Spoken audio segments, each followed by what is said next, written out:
Chapter 1437. The temporary camera was not very good, and the quality was terrible, but that did not hinder Poplar Fruit and Kang Kang from communicating with the group of children. It's Kang Kang, it's Kang Kang. In their spare time, some children would also borrow remote equipment to watch some TV programs to improve their understanding of the outside world. As the great benefactor of Xiong Village, Poplar Fruit appeared on a TV program, and naturally, he was also sought after by the Meow people in Xiong Village. Therefore, when Poplar Fruit moved the camera to Kang Kang, it was not strange that they recognized Kang Kang immediately. However, the enthusiasm of the children in Xiong Village was a little unbearable for Kang Kang, who did not like to face noisy environments. "It's okay, they're saying hello to you." Poplar Fruit laughed and pulled the nervous Kang Kang back. In fact, the children in Xiong Village were not very different in age from Kang Kang, because they were all primary school student. Although Kang Kang was relatively younger, the children in the mountains could not compare to her experience. Moreover, because she had been eating and drinking well since she was young and had sufficient nutrition, she was even taller than the 5th grade children in the mountains. Therefore, it was not a problem to treat them as peers. At first, Kang Kang was a little reluctant to speak. This was caused by her nervousness in front of so many people. However, as the large group of curious children kept throwing out all kinds of questions, Kang Kang gradually changed from being tight-lipped to being a man of few words. In the end, she almost said everything she knew. "Don't you have to go to class when you're filming the program? Do you guys usually play basketball? I heard that all the schools in Beijing have libraries, right?" There were all kinds of questions, but they all reflected the children's desire for the outside world. Kang Kang interacted with them. At first, she still had a little pity in her heart, but gradually, Kang Kang found that she wanted to understand them very much. She wanted to know what kind of background these children grew up in, who were still grinning from ear to ear when they asked such childish questions about common sense.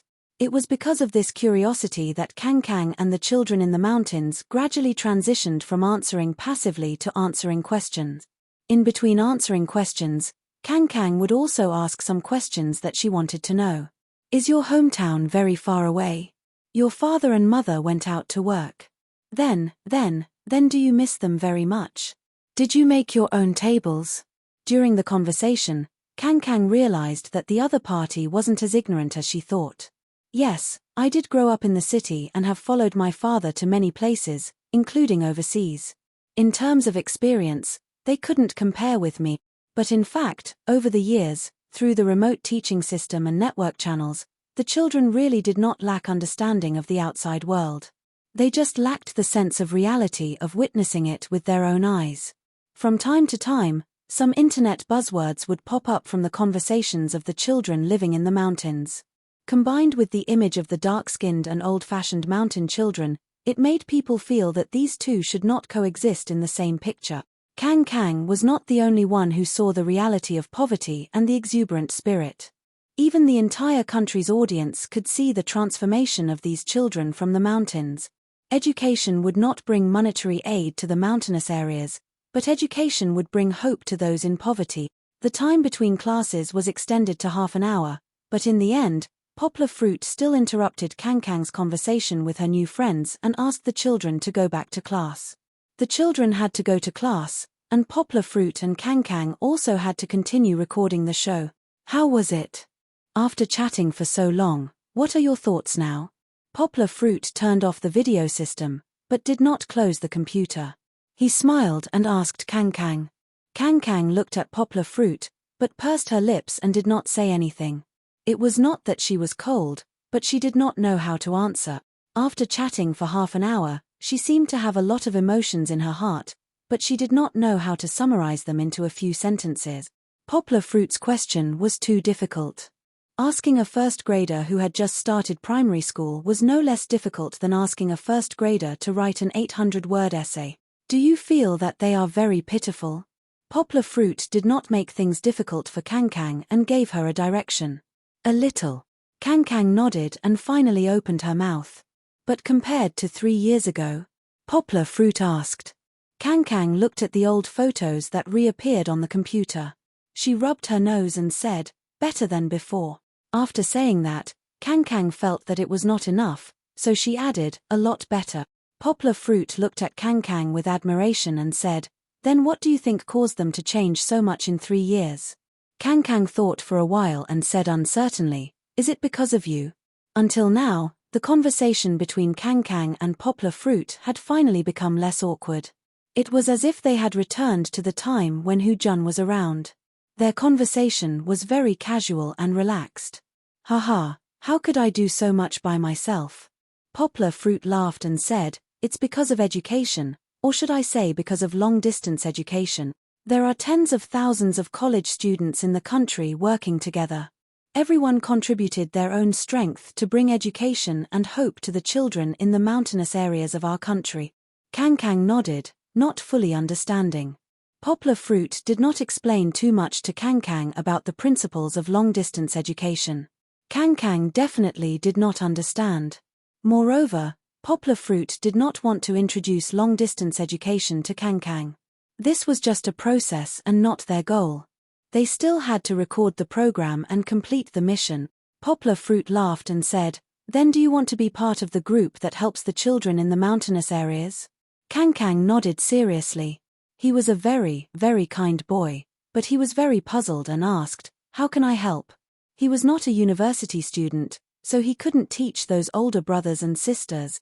Poplar Fruit laughed and said, we do charity and volunteer work. We have the money and the ability to contribute. You can't do anything right now because you're too young. Kang Kang nodded and looked at Poplar Fruit expectantly. But we can donate money. Look at our charity fund. We have raised so much money to buy better teaching equipment for the children in the mountainous areas next year. Poplar Fruit laughed and said, are you willing to work with me today to earn some money and donate it to them? Kang Kang continued to nod sincerely. When I say work hard, I mean that we have to go to the streets and sing in front of real passers-by. Poplar Fruit said exaggeratedly, when we go out, there will definitely be a lot of strangers surrounding us. There may be dozens of people, or even hundreds of people. Then, will you be afraid to sing in front of so many people? Kang Kang's neck shrank. Obviously, he was frightened by Poplar Fruit's description, but he quickly snorted, raised his neck and nostrils, and said, who would be afraid? Chapter 1438. Okay, let's do it like that. When the time comes, no one will feel embarrassed. How about it? Yanghua smiled and raised her right fist, holding it in the air. Kang Kang pursed her lips and punched Yanghua very seriously. She was a little unconvinced and stubborn as she said, don't you feel ashamed? Later, when Poplar Fruit was interviewed, he was asked this question. His relationship with Kang Kang seemed to have gone beyond the category of father and son, and was more like a pair of brothers. Poplar Fruit smiled and spread his hands, saying, I learned this from Brother Shimin. After interacting with Kang Kang for a day, I understood one thing. The feeling of interacting with a son and a daughter is indeed different. You really learned a lot, Poplar Fruit concluded. In the meeting room, Poplar Fruit and Kang Kang discussed the song they were going to sing. The theme song Where Are We Going, Daddy, was of course the first choice, but in order to raise more money, Poplar Fruit said to Kang Kang, today, you have to make a breakthrough. During the intensive preparation period, Kiki and Zhu Shimin's boxing training was also gradually getting better. In order to raise the little girl's confidence, Zhu Shimin decided to be the human punching bag and let Kiki try out the results of her previous training. Of course, Chichi had to wear boxing gloves. If she was bare-handed, Chichi's tiny fists that weren't considered fleshy would cause a lot of pain. The bones of her fists were there for all to see. In a boxing competition, one couldn't use their legs or palms. They could only use their fists. This was very different from more flexible martial arts. Kiki also took a long time to get used to not having to raise her legs or kick. Come, hit me. Zhu Shimin dodged nimbly, and Kiki kept missing, making the little girl pout and laugh. Aya! Kiki had used too much force in her fist and couldn't pull it back in time. Zhu Shimin gently touched her face with his boxing glove. The little girl was not angry. She giggled and said, you're too powerful. Even I can't hit you. Your punching speed can be even faster, just a bit faster and you'll be able to hit me. Come on, let's try again. Zhu Shimin continued to squat and reached out to Kiki. Hoo hoo. The little girl was panting slightly and beads of sweat appeared on her forehead. However, her physical strength was actually very good and she didn't complain about being tired even once. This time, Zhu Shimin went easy on her. The entire nation's audience saw that he was deliberately slow when he dodged. As a result, Kiki's punch landed on his left cheek. How could Kiki know when to stop? In order to listen to her temporary father's advice, the little girl used all her strength in this punch. Kiki's strength really shouldn't be underestimated. In any case, when the little girl was recording the show, she also carried a big basket of vegetables and walked as if she was flying. This punch directly made Zhu Shimin, who was squatting unsteadily and didn't wear any head protection, suffer a hidden loss. With a bang sound, Zhu Shimin was already KO'd on the stage with his 4 limbs sprawled out on all 4s. It was quite painful. Zhu Shimin was secretly surprised. The little girl's strength was comparable to that of a 7 or 8-year-old boy. Perhaps even Kang wasn't as strong as her. However, this frightened the kind Kiki. She looked anxious, a little scared, and a little worried. She went over and asked softly, "Uncle Zhu, are you hurt?" "I'm fine." "Uncle is fine." Zhu Shimin smiled and reached out his hand. Then, Kiki sensibly hugged him with her 2 small arms and pulled him up from the ground. Kiki gently rubbed Zhu Shimin's cheek with her boxing glove and asked a little nervously, "Uncle Zhu, are you in pain?" "No, it's not very painful. You can just brag about it." Zhu Shimin changed his words on the spot. Chichi believed his words and moved her little face closer to him. She gently blew a breath of celestial air on his cheek. It was sweet and fragrant, instantly making him feel 100 times more spirited. Any pain would be healed. "Kiki, you're amazing." Zhu Shimin gave a thumbs up and smiled at Kiki. "Did you know? You're queen." Kiki obviously understood the meaning of this word. She pursed her lips and smiled a little embarrassedly. Her shy smile was very cute. She asked, "Why queen?" "Queen means empress," Zhu Shimin explained superfluously. "Why empress?" Kiki hadn't had a million whys in a long time, but her excited look made the audience feel that if Zhu Shimin didn't give a reasonable explanation, he would be guilty of the most heinous crime. Fortunately, Zhu Shimin had already thought of an excuse. He said, "Because you're a princess offstage. When you're on stage, you're so amazing that you're the empress." Suddenly, the little girl with a longing expression became embarrassed. She really wanted to laugh happily, but the person in front of her was not her father. In front of Uncle Zhu Shimin, Chichi was really embarrassed to laugh so happily in front of her father. The little girl pursed her lips and tried hard to suppress the surging emotions in her heart from Zhu Shimin's flattery. But the corners of her mouth were already curled up, and her beautiful smiling eyes were already unable to hide her joy. "Aya, Kiki, how can you be so cute?" The camera changed again, and after a few turns, it returned to Poplar Fruit. At this time, Poplar Fruit finally finished the final preparations.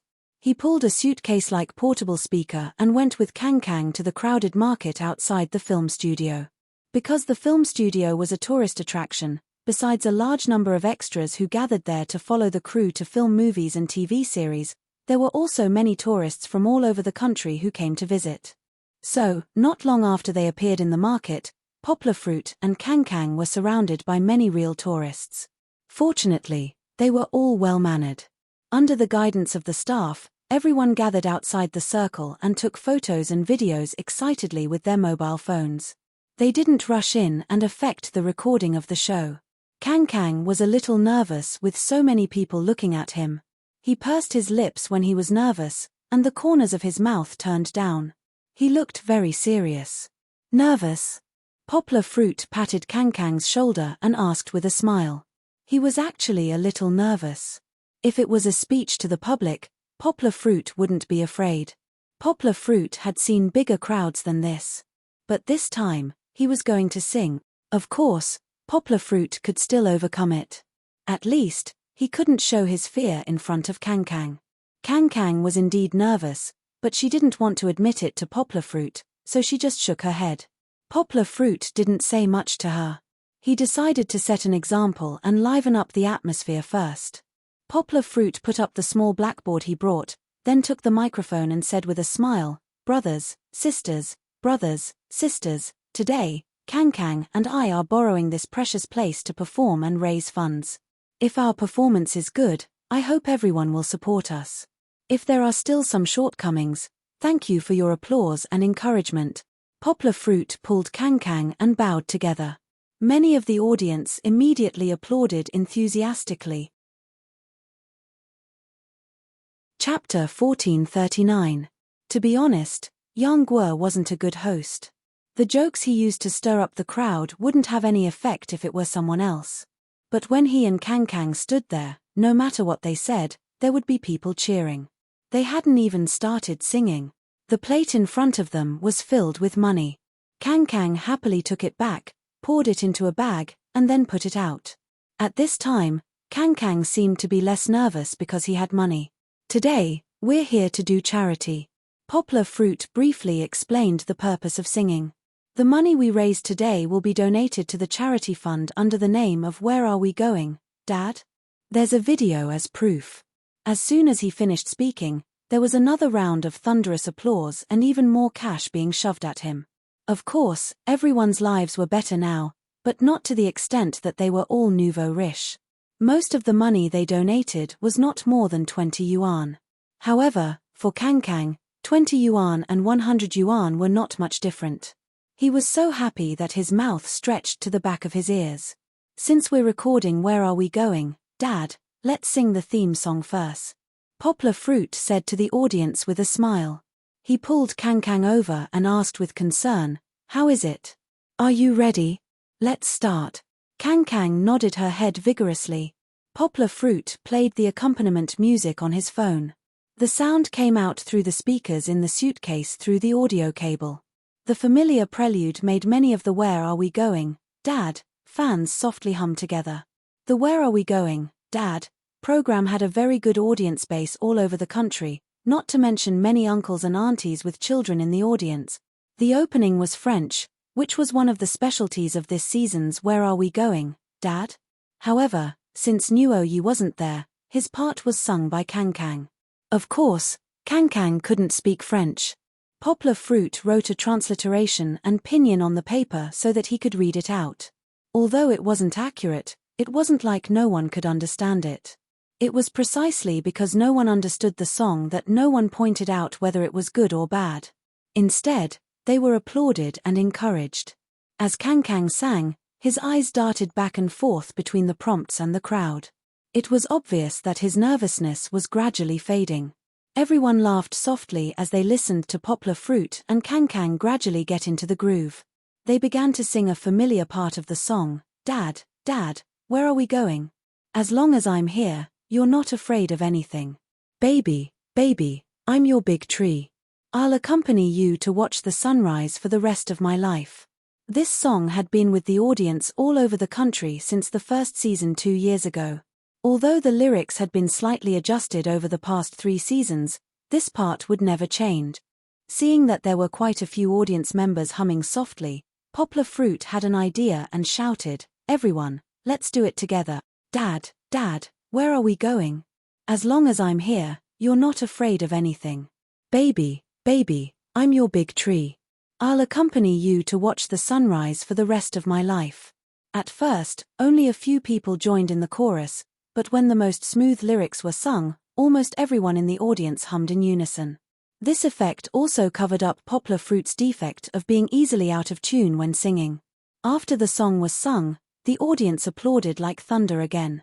The atmosphere of the scene was fully aroused at this time. What song are we going to sing next? Poplar Fruit asked with a smile while holding the microphone. Of course, he was looking at Kang, wanting him to take the initiative. However, the audience was very enthusiastic about the song, and soon they gave a lot of opinions. Heavenly Road. This auntie had good taste, but it was not Kang's favorite. Go 4 Directions. This uncle's song was too retro, wasn't it? Uncle Han Lei, who was of the same age as Kang's father, sang this song. Poplar Fruit had only heard of it before, and Kang had never even heard of it before. Jiangnan style. In the crowd, someone shouted. Poplar Fruit, who was wiping his cold sweat, suddenly became energetic. "Okay, let's sing Jiangnan style."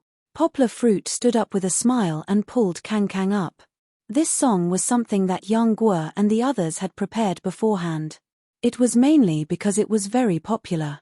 When it was popular, the streets and alleys were all playing this song. Even now, it was still widely sung, especially by children. "Later, I'll sing the Korean part. Kang Kang, when you reach the key part, you'll sing Oppa Gannon style, okay?" Poplar Fruit smiled and said, "Then, are there any friends in the audience who are willing to come up and dance with us?" Soon, Poplar Fruit pulled a tourist brother from the crowd. This brother was very fat and looked like Uncle Bird. Then, he found a pair of sunglasses for him. The surrounding audience laughed. "Don't laugh, don't laugh. Let's cheer for Uncle Bird." Poplar Fruit saw that the fake Uncle Bird brother and Kang Kang were a little nervous. He smiled and waved at the audience, saying, "Later, if you know how to sing, just sing along, okay?" The explosive music was transmitted from the phone to the stereo. Suddenly, the slightly cold atmosphere in the venue was ignited again. It couldn't be helped. This song was so addictive. Even if you didn't do anything, just listening to the song made you want to dance. It was time to start singing. Poplar Fruit picked up the microphone. When Poplar Fruit opened his mouth, everyone was shocked. It wasn't that he was out of tune. The lyrics were a little like a rap song. Poplar Fruit read it out as if he was reading a book. How could he be out of tune? What shocked everyone was that Poplar Fruit spoke in Korean. It was just like how they usually listened to Uncle Bird sing on the computer. No one could tell, but this feeling couldn't be ignored. Poplar Fruit was a pure Chinese. Listening to Poplar Fruit singing, whether it was good or not aside, just the fact that he sang the lyrics so accurately was enough to make everyone applaud him. Of course, not everyone liked Korean. The real climax of the atmosphere was when Kang Kang sang the line Oppa Gannan style under Poplar Fruit's hand gestures. The fake Uncle Bird brother was in the middle while Poplar Fruit and Kang Kang danced on both sides. The cheers, laughter, and applause almost blew up the entire market. More and more people gathered around. Some even ran to the top of the nearby tea house and leaned against the railings to watch Poplar Fruit and Kang Kang's performance. Kang Kang, who was originally very nervous, was infected by the enthusiasm of the surrounding audience. Her shy limbs gradually relaxed and she danced with all her might. The coldness on her face gradually disappeared and was replaced by a smile. When she helped others, she felt a joy that she had never experienced before. Of course, she had to treat it with a smile. Chapter 1440. The crowd was very enthusiastic about donating. From time to time, there would be people squeezing to the front to donate money. Later, when they saw that Kang Kang was too busy tidying up the money, a shop owner helped pass a plastic bucket to him. "Kang Kang, come on. Kang Kang, come on." Everyone's enthusiasm did not diminish. Seeing that Kang Kang was finally free, they clamored for Kang Kang to sing. Luckily, Poplar Fruit and Kang Kang were already prepared. After discussing for a while, the cold and aloof President Kang could not resist everyone's enthusiastic invitation. He finally nodded and took the microphone from Poplar Fruit. Then, he squeezed in front of Poplar Fruit and with a serious expression, he was ready to start singing. He was still under a lot of pressure because this time, he would be singing alone.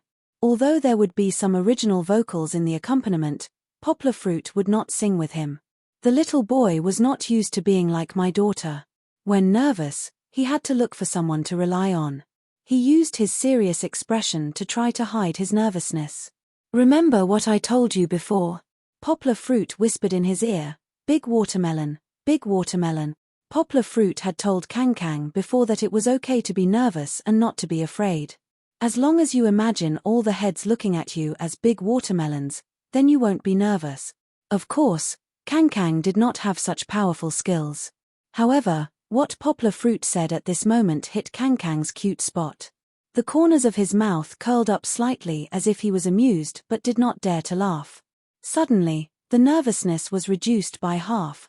However, he was still nervous. When the original song started, Kang Kang was still half a beat slower. "Say, I'm very clean. I don't want to say, I'm very safe. A very soft and clean tune, with the original song's naivety and Kangkang's seriousness slowly brushed past people's hearts. Everyone suddenly realized that it was this song. I don't want to say I'm a chicken, it had been a long time since they heard it, right? This song came into being when the bird flu was rampant in 2005. At that time, the MV used the perspective of a chicken to ridicule the disaster caused by the bird flu. It was so cute that many netizens at that time fell in love with it. Of course, there was no concept of cute at that time. When Kangkang said that she wanted to sing this song, Poplar Fruit was a little surprised, because this song was not from Kangkang's era. Kangkang wasn't even born when the song became popular, when the popularity died down, and when the song fell silent. However, Poplar Fruit could roughly guess why. Hu Jun's family had another daughter, Ju Er. She was much older than Kangkang. When the song became popular, Ju Er was probably 4 or 5 years old. It was understandable that she liked the song. As for Kangkang, she was naturally led astray by her elder sister. However, the original singer of this song, KWA, sang it too deeply into people's hearts. That clear, clean, cute, and slightly aggrieved voice was definitely the best interpretation of this song. Kangkang's voice sounded a little too mature. If they were to evaluate it individually, Kangkang, who was used to being serious, would definitely sing average. Even Yang Guo felt that he might ruin the song. However, he sang very seriously, and at that moment, under everyone's gaze, he sang with full concentration. His body swayed gently, just like the affectionate little yellow chick in the music video. Surprisingly, Kangkang's slightly strict singing style actually gave people a feeling of cuteness when compared to the original singer's style. Before this, who would have thought that the cold and aloof President Kang would sing such a cute song? However, he sang it, and he sang it quite well. Eat My Meat. Poplar Fruit came in front of Kangkang at the right time. Facing the microphone, he added the original music video's background sound cutely, Eat Our Meat. Suddenly, the audience roared with laughter. I have no objections. Kangkang was not used to it, but he continued singing. We have no objections. Poplar Fruit raised his hand, and a few smart audience members followed suit. Take my eggs, take our eggs. Poplar Fruit ran out, raised his hands, and led the audience in shouting. I'm willing too. Kangkang couldn't help but smile, because the whole audience was dubbing for him. We're willing too. This kind of dubbing that sounded like dialogue was so cute that the audience and the whole country's audience couldn't help but want it. Same chicken, same egg. Finally, it was the high notes. Kangkang didn't sing very well, but at that moment, no one cared about how he sang. The laughter and applause kept cheering him on. Kangkang also threw his shyness to the back of his mind. In such a warm atmosphere, he swayed with the music and sang with all his might. Let's not talk about Kangkang's singing. His current state of singing really surprised and delighted all of President Kang's fans. Yes, they really liked Kangkang's cold and aloof personality and the warmth hidden under it, but they also wouldn't reject Kangkang's fun and crazy songs from time to time. Didn't this make their idol more down-to-earth? After Kangkang finished singing this song, it was as if he had lost all his strength. He leaned in Poplar Fruit's arms and didn't want to move. Although the audience was shouting encore, he really didn't have the strength to sing another song. Poplar Fruit stood up and smiled as he sang an English song for the audience. It was Linkin Park's What I've Done. Just looking at the name of the song, many people were probably confused, but when the prelude started, many of the young people present, including Kangkang who was in Poplar Fruit's arms, became excited. Transformers. Transformers. Poplar Fruit's singing wasn't very good. He also sang along with the original singer. Otherwise, he would have been out of tune, and not just slightly out of tune, but out of tune, but it could be heard that his pronunciation was very clear. It was no different from the original singer's pronunciation. It didn't matter if they didn't understand, but when they heard the exciting climax, what I've done, I'll face myself, to cross out, what I've become. Almost everyone cheered. That's right. Everyone had heard this classic song before. Everyone knew this section that made their blood boil. Poplar Fruit didn't sing well, but he almost sang himself to tears because this song was too classic.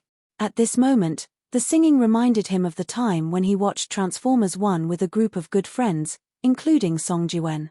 Back then, a group of good friends drank on the side of the road and sang this song together on the school road. They were all English majors, so it wasn't strange that they could sing these lyrics. Now, except for Song Jiwen, the other brothers had already gone their separate ways.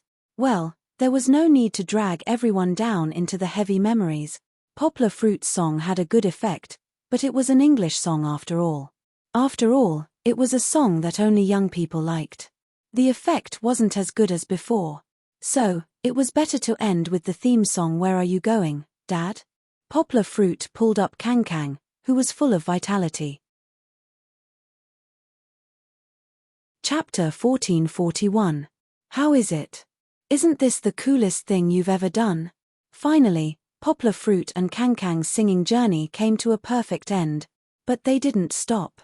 Under the witness of the program crew, they took the bucket of money they had collected and went straight to the nearest bank. The bank staff helped them count their earnings that morning. Poplar Fruit took advantage of this time to sit in the small office provided by the bank manager with Kang Kang. They chatted while eating the lunch prepared by the program crew. It was already past lunchtime. Perhaps it was because he was too hungry, or because the process of completing the mission in the morning was too crazy and exciting. Kang Kang had a big smile on his face as he ate. He didn't even need Poplar Fruit to feed him. No. Kang Kang's answer was a bit unbelievable. Of course, looking at his snickering face, Poplar Fruit knew that wasn't the case at all. Why? Poplar Fruit asked with a smile. Because your singing is too bad. Kang Kang shrunk his neck and shook his head in disdain. Hey, you little brat. Poplar Fruit felt Kang Kang's pulse and knew that this little guy wasn't a normal child. He smiled and shook his head. Just as he was about to say something, he raised his head and saw the bank staff come in with a money order. Done counting? Poplar Fruit asked happily, how much is it? Kang Kang was very lively at that time. He skipped out with his chopsticks and took the money order from the bank staff. Let me see. How much? Kang Kang read it out for everyone. Poplar Fruit laughed. However, the numbers on the money order made Kang Kang a little dizzy. He shook his head and ran into Poplar Fruit's arms. He leaned against Poplar Fruit and treated him as his father. Then, he raised the money order high and said, "You read it out." Poplar Fruit glanced at it and said happily, "Wow, so much? $1,686.00. It was indeed a lot. They had only sung for slightly more than an hour and most of the onlookers were Chinese tourists. They tipped so much because of their fame. According to the data of the hundreds of people at the scene, each person donated more than 30 yuan. That was not a small number in China. That's great. Let's donate it all. Kang Kang couldn't wait to urge Poplar Fruit. The bank staff was already prepared. Poplar Fruit took the pen and wrote the charity fund's account and the donor's name. Then he handed the money order to Kang Kang. He pointed at it and said, "Here, sign your names here." Kang Kang still knew how to write his own name. He wrote it in a crooked manner, then handed the money order to the photographer, who took a few pictures. Finally, he asked the bank staff to send the money order over. "Uncle Yang Guo, can the money we donated today help them?" Kang Kang asked. "Yes." Poplar Fruit said with a smile, "With so much money, it's enough to buy 2 new computers and help at least 2 children from poor mountainous areas to join in remote teaching." "Only 2. Kang Kang said regretfully. "You think it's not enough?" Poplar Fruit was happy. He touched Kang Kang's watermelon skin hair and said, "When it comes to charity, we can't calculate your contribution by the amount. A person's ability is limited, not to mention that you don't have the ability to make money on your own. Am I right? And when it comes to charity, you have to do what you can. Isn't that what the song says? As long as everyone gives a little bit of love, the world will become a beautiful world." Poplar Fruit said, "If you give your love, then many people will give their love. Then, many, many children will be able to go to school and live a good life." Kang Kang nodded, not fully understanding. On the other side, Kiki's special training ended earlier than theirs. An hour ago, Zhu Shimin and the little girl had finished the special training in the morning. Kiki's performance was naturally very outstanding. Zhu Shimin couldn't wait to give her a future star trophy on the spot. They sat next to the boxing ring and opened the lunchboxes sent by the program crew. The lunchboxes were packed in 2 insulated boxes, so naturally, they were also very sumptuous. Now that Zhu Shimin had a daughter, he had forgotten about his son. He praised the sumptuous lunch loudly, completely unaware of the pain his son had gone through under Lin Yongjian's leadership. For lunch, he could only eat cucumbers and tomatoes, which he hated the most. It was so good to have a daughter who loved to smile. Kiki sat next to him, smiling like a flower. She sniffed and smelled the fragrance of the meat. She licked her lips, intoxicated and looking forward to it. Zhu Shimin looked at her and was a little jealous of Poplar Fruit's good luck.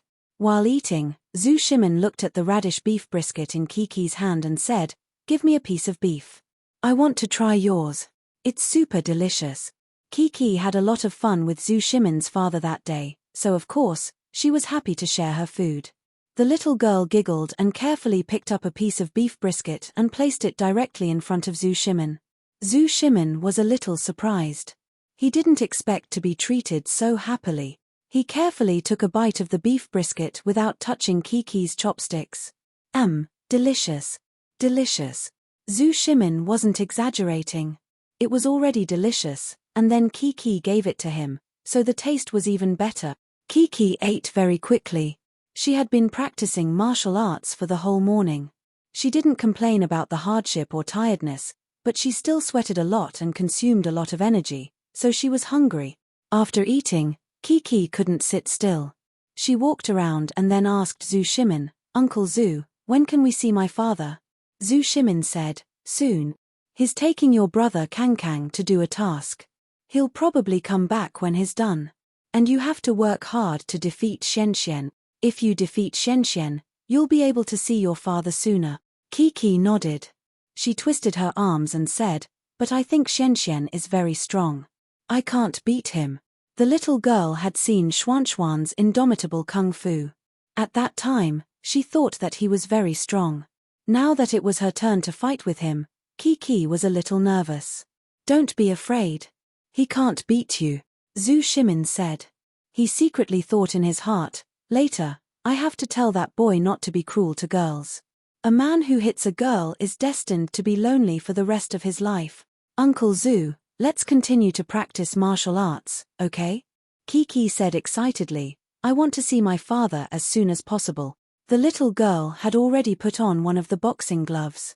She took the other one to Zhu Shimin and asked him to help her put it on. "Okay, of course." Chapter 1442. When Poplar Fruit and Kang returned to the boxing gym, there were already many children gathered there. It seemed that Poplar Fruit and Kang had indeed wasted some time chatting with the children from the mountain area. But reuniting after such a long time was indeed delightful. Kiki couldn't wait for Zhu Shimin to carry her down from the boxing ring. Then, she spread her long legs and ran towards her father. She was still wearing her head protector, so she stiffly plunged into her father's embrace. "Did you miss Daddy?" Poplar Fruit hugged the little girl, and his face bloomed like a flower. This was a heartfelt joy that he hadn't felt even when he was with Kang. After all, this was his own daughter. How could there be such a happy hug at the last minute? "Super miss." Kiki hugged her father's neck and gestured for him to squat down. She giggled and said, "Today, I learned boxing from Xian's daddy." "Oh, really? You know how to box?" Poplar Fruit laughed and said, "Demonstrate for Daddy." Kiki obeyed. She clenched her big boxing gloves and punched towards her father. Her voice was very clear as she said, "This is a straight punch, this is a left hook." "Wait, you clearly used a right punch, how did it become a left hook?" Poplar Fruit smiled as he grabbed the little fist on his face and shook it. "Oh, okay, this is a right hook. This is a real left hook." Chichi threw a punch and hit her father's face right in the middle. Poplar Fruit cried out and fell to the ground. He reached out and shouted, "You're so strong, even I was defeated by you." The little girl happily giggled. She ran over and pulled her father up and said, "I didn't use any strength." When Kang arrived, he couldn't help but walk towards his father. Hu Jun had already brought Nuo Yi back. When he saw his son, he laughed and said, "How was it? You followed your uncle Poplar Fruit." "Not bad." Kang Kang nodded proudly, but the expression on her face said, "Come and ask me. I heard that you guys went to sing on the streets." Hu Jun patted his son's head and asked in a professional manner. In fact, he was indeed curious. He knew his son's character. How was this kid the kind of person who would run in front of others and shout? Hu Jun was very curious.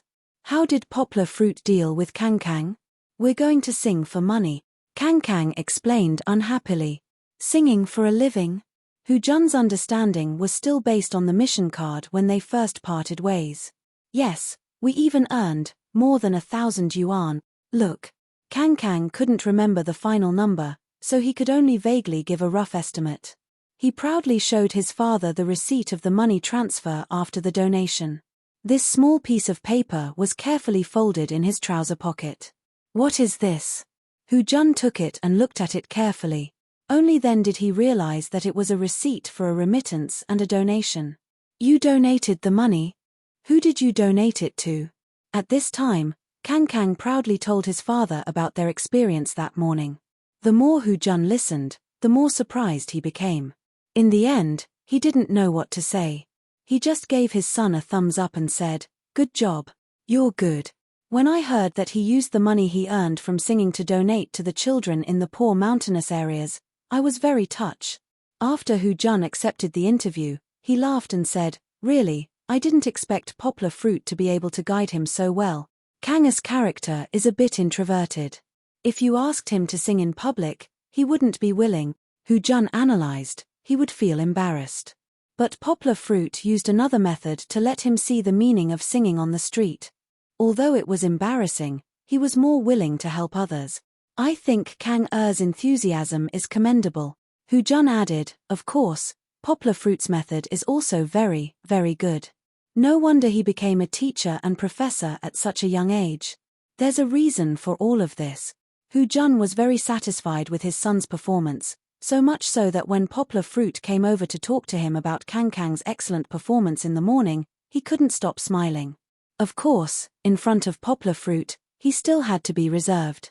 Hu Daxia waved his hand and said, "This is what he should do. If he doesn't want to, I'll beat him up later." "Who said I don't want to?" Kang Kang was unhappy. He twisted his body to avoid his father's big hand and said unhappily, "When I sang, everyone applauded. A lot of people sang with me. I can prove that." Poplar Fruit clapped his hands and laughed. The song he sang, "I Don't Want to Say I'm a Chicken," was really fun. He learned that song from his sister. Hu Jun laughed happily.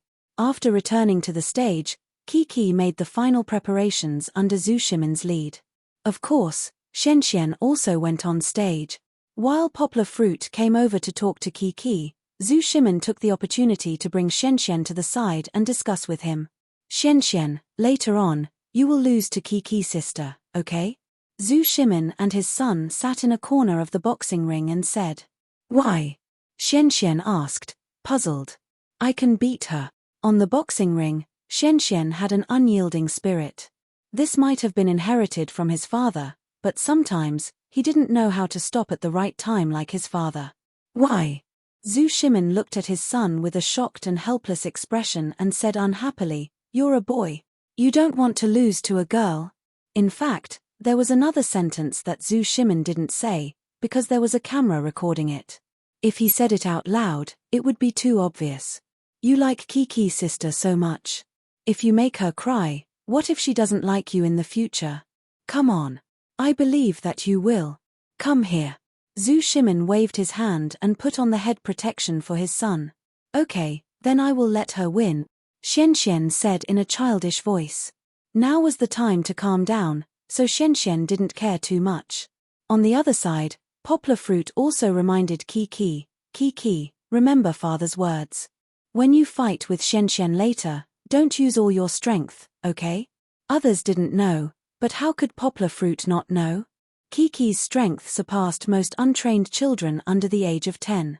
This was also why Poplar Fruit only taught her the basics of boxing.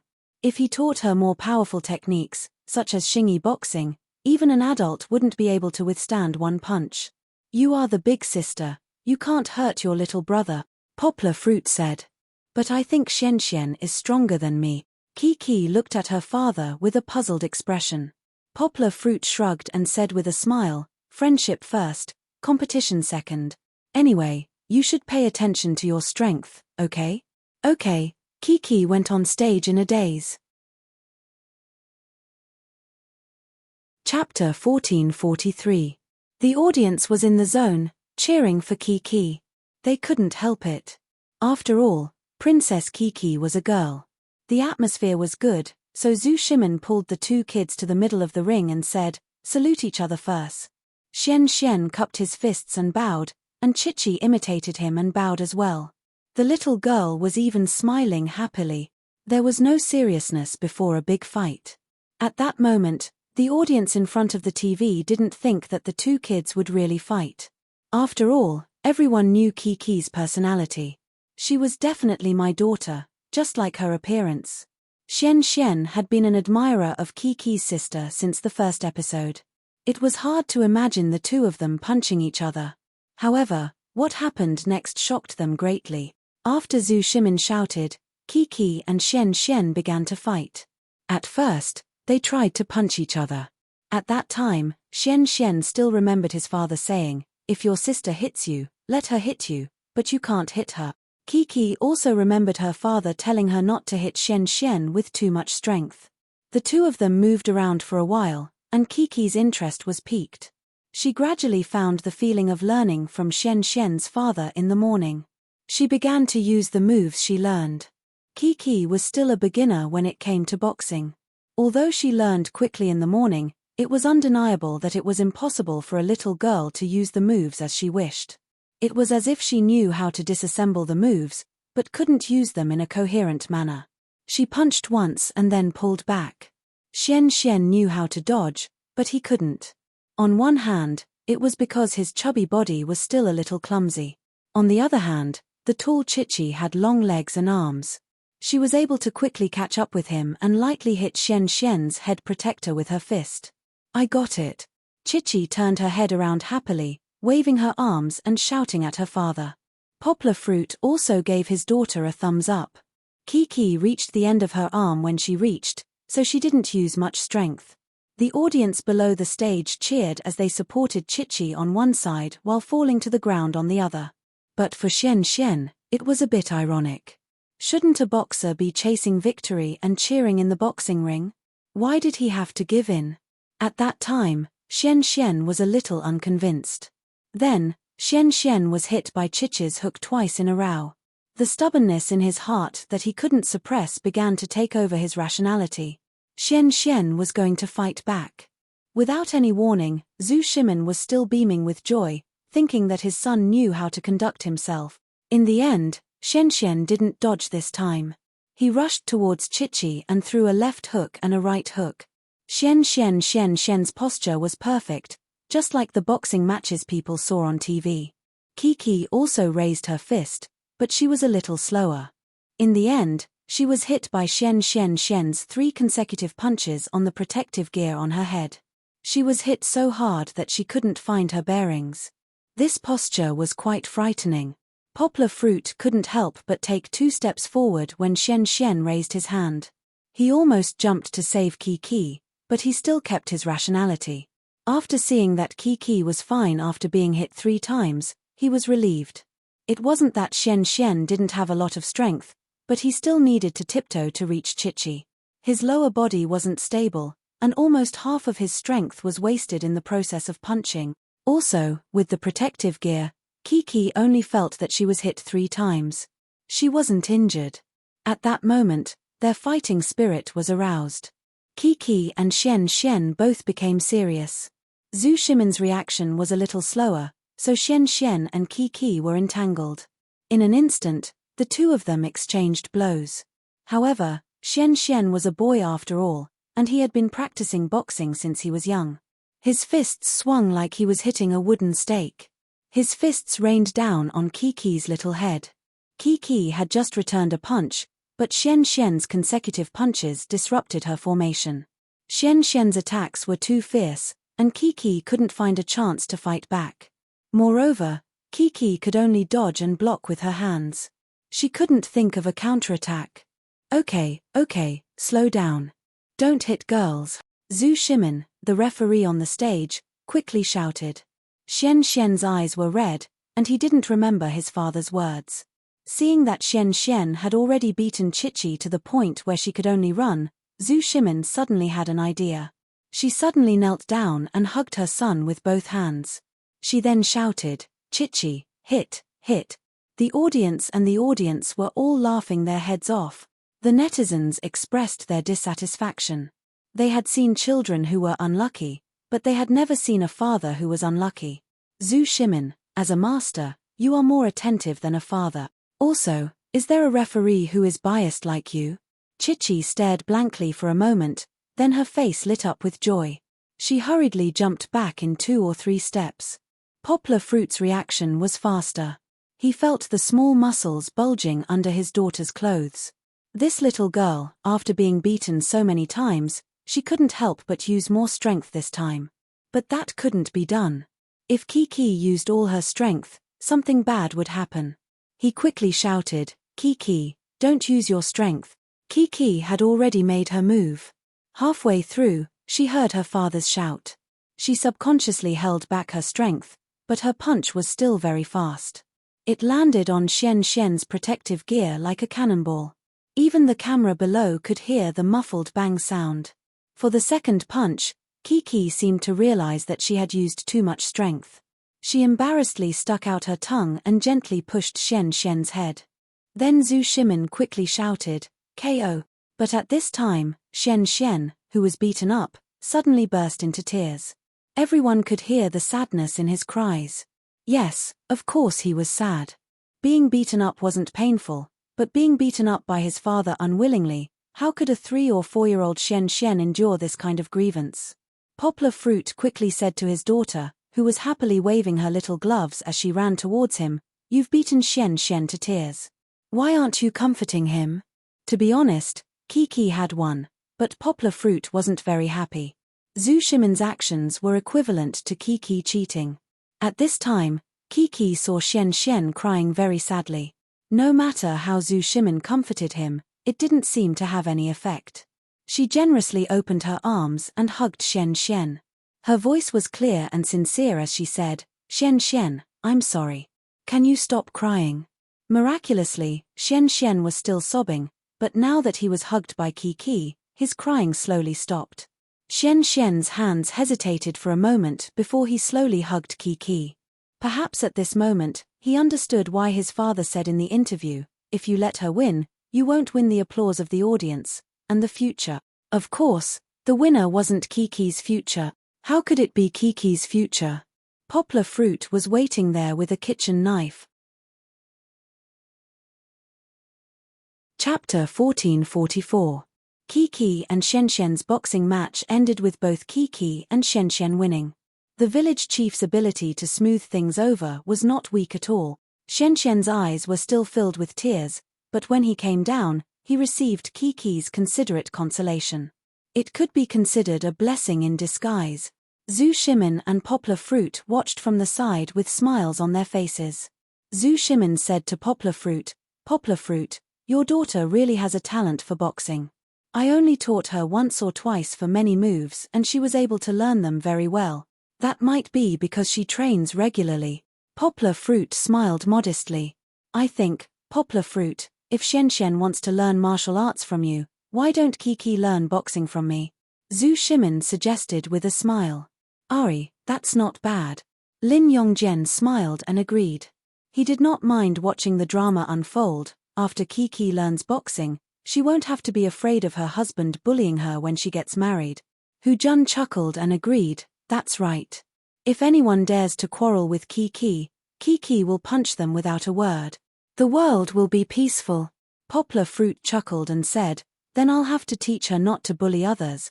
A girl can't be so violent towards her husband. Boxing is fine for self-defense." Actually, Poplar Fruit was tactfully rejecting. How could he bear to let Kiki learn boxing? If the young lady was beaten black and blue, Wouldn't Poplar Fruit's heart ache? Next, it was Nuo Yi and Kangkang's match. The two of them did not know any boxing moves and could only rely on their instincts to wrestle with each other. In the end, the adults could only pull them apart, not knowing whether to laugh or cry. If they continued fighting, Nuo Yi would probably cry again. The adult group also came twice for the match. Poplar Fruit and Zhu Shimin, Liu Yi and Hu Jun. The latter two fought first. Their actions were exaggerated and their acting was shocking. Moves like a white crane spreading its wings and a dragon swinging its tail were thrown out randomly. It made everyone on and off the stage roll on the floor laughing. Poplar Fruit and Zhu Shimin's match was also a performance, but their acting was much more realistic. After all, they were both people with real martial arts. Poplar Fruit secretly signaled Zhu Shimin to attack quickly while he relied on his body's agility to dodge his punches. It looked like every punch was pushing Yang Guo to the brink of death, causing the audience to cry out in alarm. But in reality, nothing happened to the two of them. Zhu Shimin's fists repeatedly brushed past Poplar Fruit's protective gear. And when Poplar Fruit's fists landed on Zhu Shimin's body, they would leave without stopping.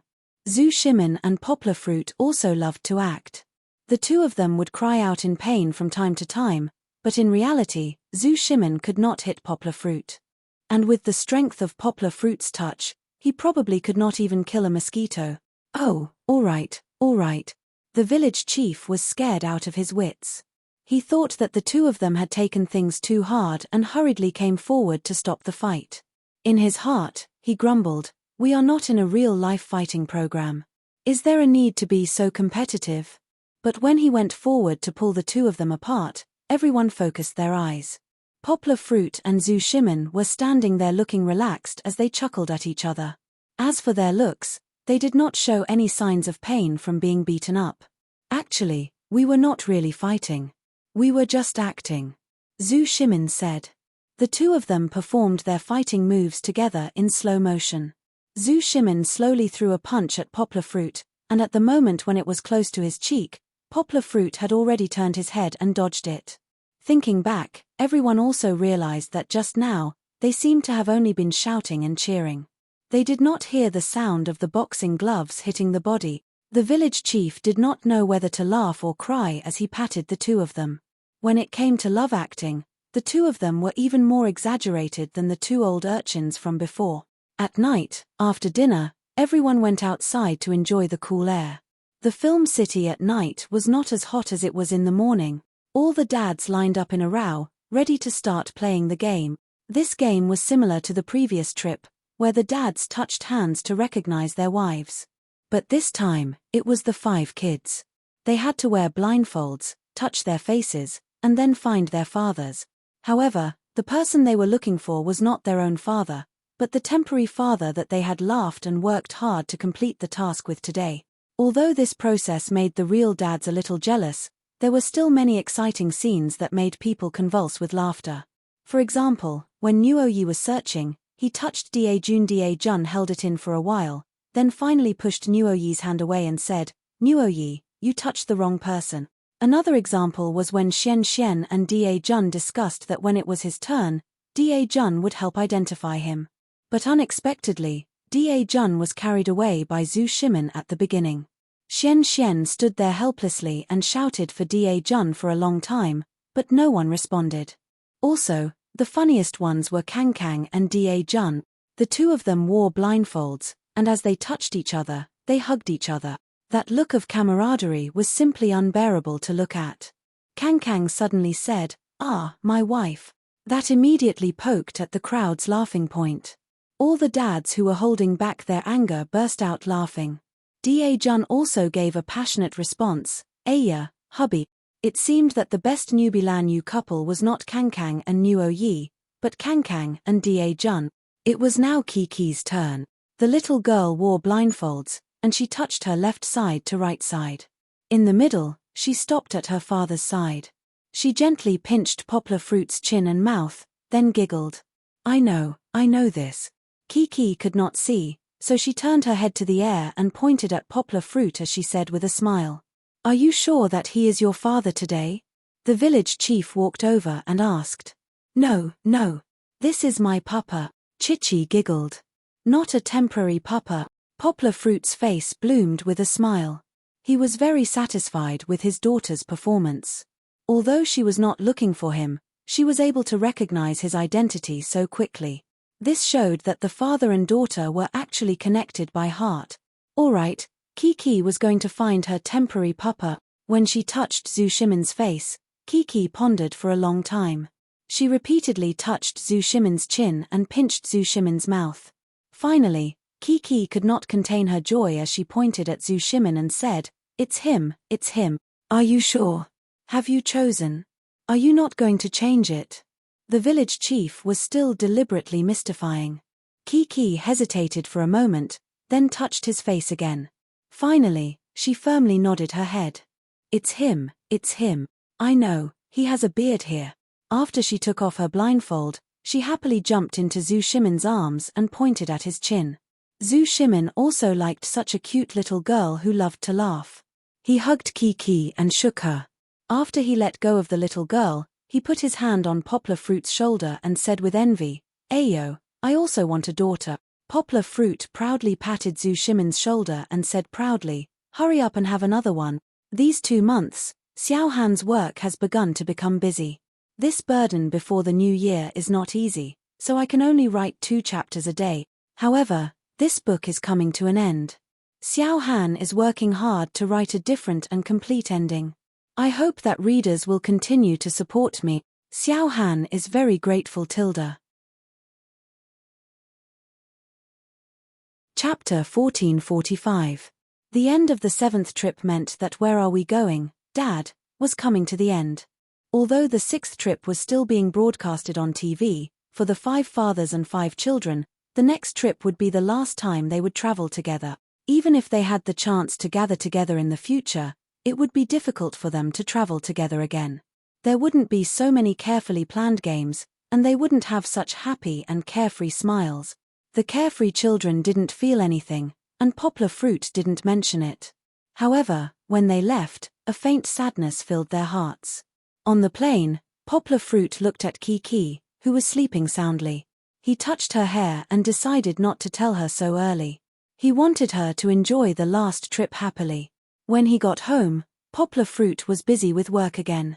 It was worth mentioning that after he got home, Poplar Fruit got his wish of being an associate professor. The academic circle was very small, and the linguistic circle was even smaller. Many experts and scholars who had a good relationship with Poplar Fruit, such as professors from Beijing University of Foreign Studies and Beijing University, sent him congratulatory messages. Even though Yang Guo was young, putting aside her qualifications, Yang Guo's academic achievements were enough to make many of her peers look up to her. Take the thesis that was still serialized in the country's most authoritative linguistic journal as an example. This thesis was even praised as the highest achievement in the linguistic field in the past 50 years. Poplar Fruit had almost single-handedly broken the barrier between Chinese and English, opening a new world of cultural exchange for everyone. Of course, it wasn't obvious yet, but there were radical scholars who couldn't wait to claim that Poplar Fruit's thesis had created an economic value of 4 trillion. This was a bit exaggerated, but it was true that if the key to reducing the barrier between Chinese and English was grasped by more people, it would definitely promote the rapid development of countless publishing houses, film, music, and other cultural company. These prophecies could definitely be seen within 5 years. It was said that many media giants had already organized teams to research Poplar Fruit's thesis. Language majors were in short supply in the market. However, the $4 trillion market had nothing to do with Poplar Fruit. Such a linguistic discovery could not be patented. No media company would be willing to share their profits with Poplar Fruit. But Poplar Fruit didn't care, because he was happy to see the translation market prosper, and also happy to see the glory of Chinese culture gradually show in the world. In this world, there shouldn't only be Korean culture and the dregs of Nihongo, I'm exaggerating, don't blame me, running rampant. There should also be a place for Chinese culture. Of course, Poplar Fruit had a chance to get a share of the pie. Although he didn't have a share of the shares of New Translation Road, Zheng Yujie wouldn't mistreat the founder of New Translation Road. In the past 3 years, New Translation Road had accumulated a lot of excellent literary translations.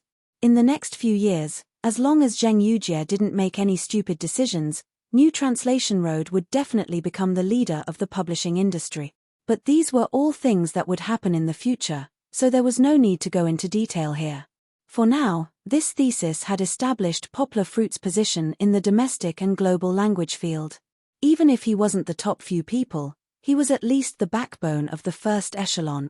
The reason why even professors from outside Beijing and Beijing University wanted to be on good terms with Poplar Fruit was that everyone believed that regardless of whether the old stubbornness would match Poplar Fruit's position, the future of Chinese linguistics and translation would definitely be the world of excellent young scholars like Poplar Fruit. This thesis had a lot of impact. Just as Chen Zhongdai expected, Poplar Fruit would also be promoted to full professor next year. From associate professor to full professor, many people couldn't cross the hurdle even after more than 10 years. This was not only because of ability, but also because of the strength of the institution and connections. This was the darkness of Chinese academia. There was no other way. Therefore, Poplar Fruit's ease was bound to arouse the jealousy of some people. They didn't care why Poplar Fruit was successful, they just felt that there was a conspiracy behind it. This was the so-called don't worry about scarcity, but worry about inequality. But they also didn't think about the reason why Poplar Fruit was so successful today. It was true that Yang Guo had received Chen Zhongdai's support from the start of her postgraduate studies. She had received the resources of the school and even the school. This was one of the reasons why Yang Guo could achieve so much today. But Poplar Fruit was born poor, and he wasn't a powerful person. Logically speaking, this big pie would fall on anyone's head, but not him. But Poplar Fruit relied on his own ability and hard work to carve out a bloody path in a difficult situation. If Poplar Fruit hadn't shown a genius talent in linguistics, with his status, would Chen Zhongdai have personally met Poplar Fruit and guided Poplar Fruit studies? If Poplar Fruit hadn't been able to translate so many classic works, including pushing 2 literary masters to the altar of the Nobel Prize, with his background, would the school have been willing to give him so many resources? If Poplar Fruit hadn't been able to stand out in the field of linguistics and published several papers that could cause an earthquake, with his qualifications, would the academic community have praised him as a star of tomorrow? The saying that not everyone could succeed so easily was true, because sometimes in life, there were a lot of factors outside of fair competition. But those who could reach the peak of excellence were definitely able to crush those unfair people with their own ability and hard work. However, after saying so much, Poplar Fruit himself didn't care about the rumors in the outside world. He still lived his life peacefully, working hard between school and family. Feng Beibei was in her first year of graduate school this year, and she was even busier than Poplar Fruit. All day long, she was thinking about some mathematical models and studying differential geometry on the same trajectory as Qiu Chengtong. Now, Poplar Fruit couldn't understand the articles on her computer at all. However, Feng Beibei was still very normal at home. She intimately hugged Poplar Fruit's neck and said that it was because she had a family that she didn't become a crazy researcher. But no matter how busy Feng Beibei was, she still needed to take a few days off. Poplar Fruit had helped her apply for leave from her supervisor. This was because in the next week, they were going to a beautiful seaside city in Australia for a vacation. Chapter 1446. It was the weekend. Poplar Fruit happened to have no classes, so he went to New Translation Road to visit Zheng Yujie, who did not seem to be in a good mood when she called recently. Zheng Yujie, who had experienced a commercial acquisition war, seemed to have matured during this period of time. She learned a lot of experience and skills in running a big company from her aunt. She used the funds she raised from her aunt, as well as the funds she transferred from Poplar Fruit. Poplar Fruit also had a very high remuneration and dividends from Wanhe and Tianyi, and from some of her other businesses to carry out a series of financing and additional issuance operations. She successfully reduced the shares of Tingzun Literature, which had threatened her, to less than 20%. However, Zheng Yujie did not eliminate Tingzun Literature. That was because the two sides had not reached a life-and-death situation. Zheng Yujie also understood that she needed Tingzun Literature, the largest provider of online literature, to become the best ammunition depot for her overseas expansion plan. Teng Zun Literature was in charge of internal affairs while New Translation Road was in charge of external affairs. If the two sides became mortal enemies, both sides would only suffer. If the two sides cooperated sincerely and became each other's allies, then they could maintain this advantage for a long time. Of course, Zheng Yujie was not afraid that the other party would change their mind. That was because she had secretly increased the shares of Teng Zun Literature through her aunt's strength. If it was liquidated, her shares would exceed 20%. If she wanted, she could enter the shareholders' meeting of Teng Zun Literature at any time. This kind of growth was especially precious for the leader of a big company like Zheng Yujie. However, what he felt the most for Poplar Fruit was that Zheng Yujie seemed to be less dependent on him. Zheng Yujie used to call him every 2 to 3 days in the past. Even if Poplar Fruit did not have anything new to talk about, she would talk to Poplar Fruit about a lot of trivial things or complain about her recent work experiences. This habit had lasted for 4 years.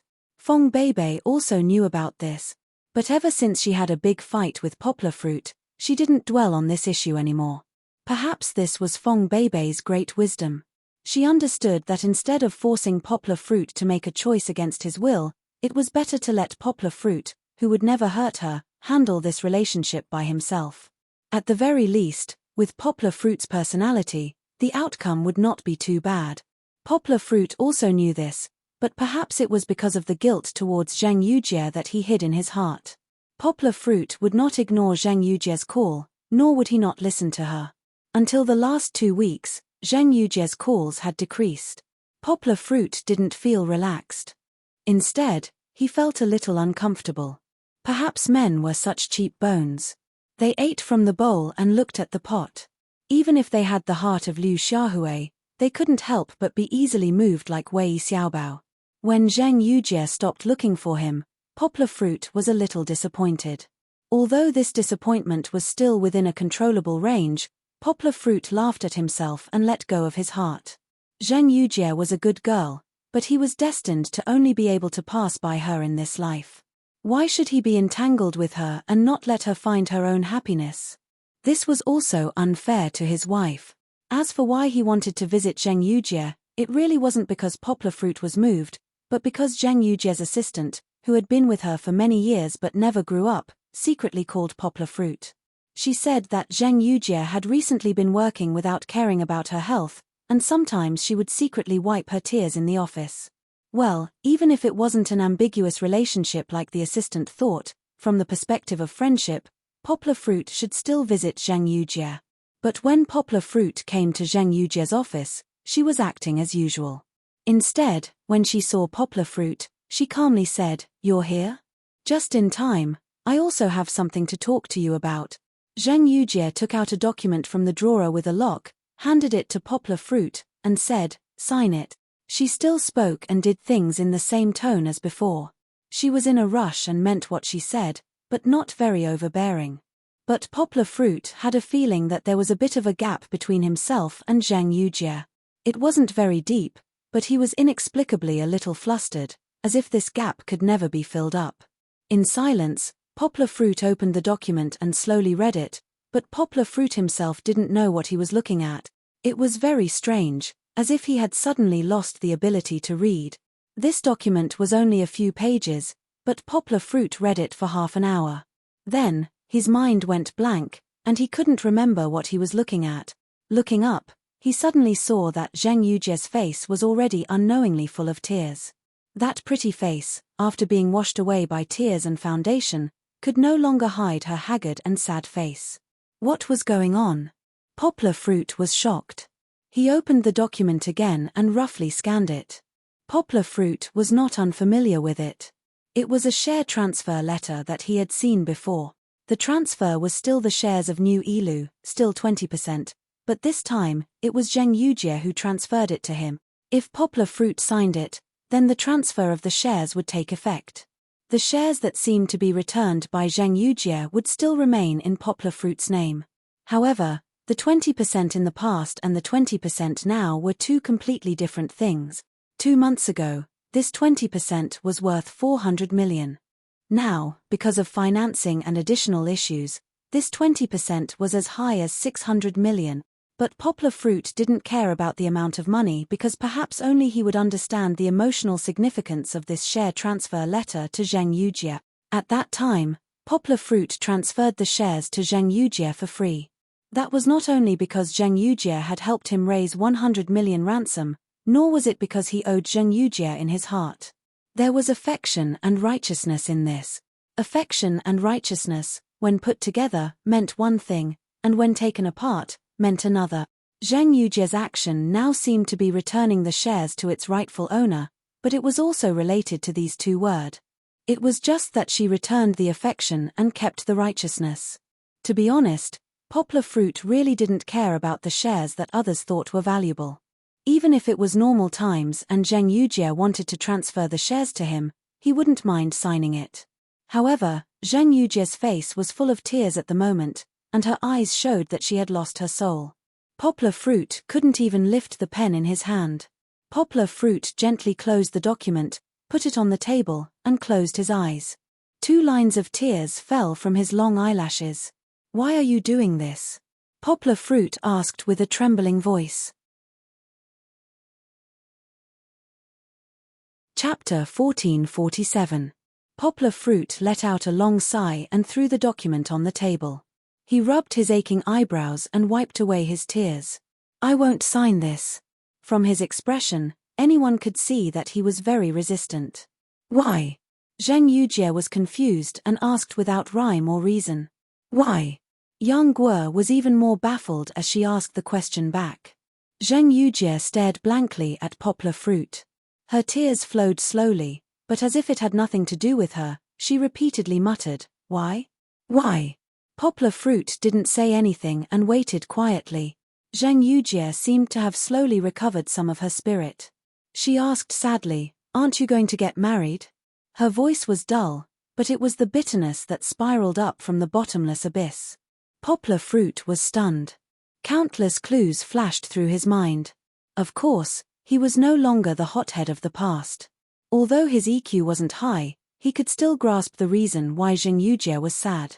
It should be the program that was broadcast not long ago. Poplar Fruit smiled bitterly, but more than that, he felt guilty. He looked at Zheng Yujie and said softly, "Yujie, you should know that Bebe and I have already registered our marriage.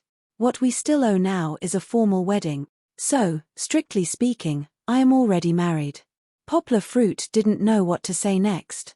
"That's different." Zheng Yujie pursed her lips, and tears poured out. "What's different?"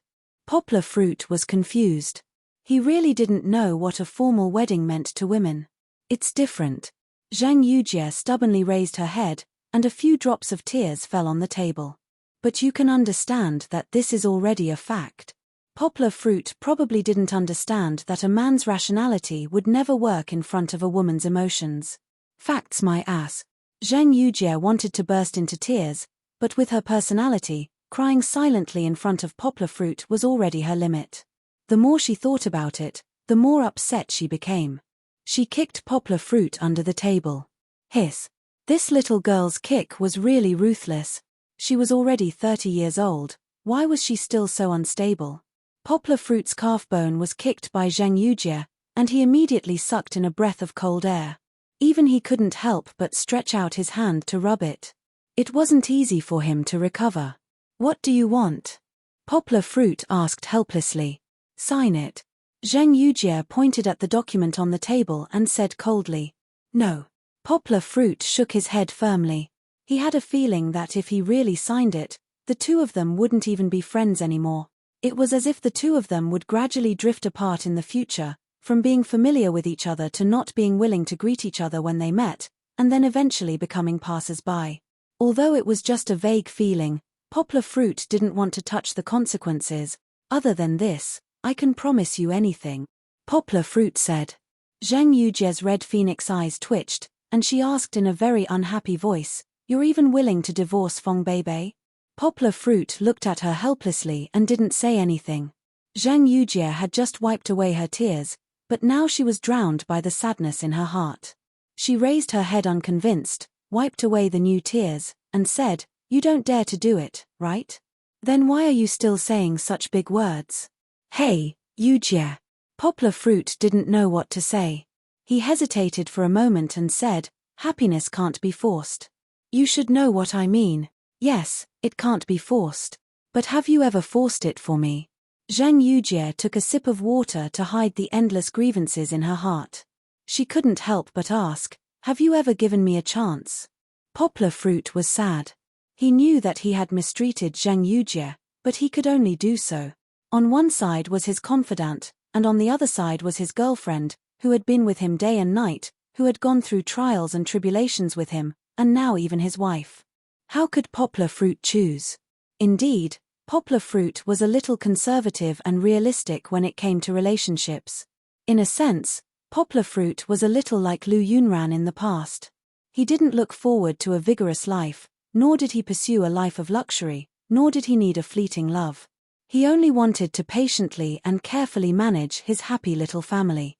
Back then, Lu Yunran had turned and left him and Kiki. She had left him in a sad situation. If it hadn't been for Kiki, he estimated that he wouldn't have been able to walk out of this relationship in half a year, or even a few years. He couldn't bear to affect and hurt Lu Yunran's marriage after his glory, but that didn't mean that Poplar Fruit didn't hate Lu Yunran in his heart.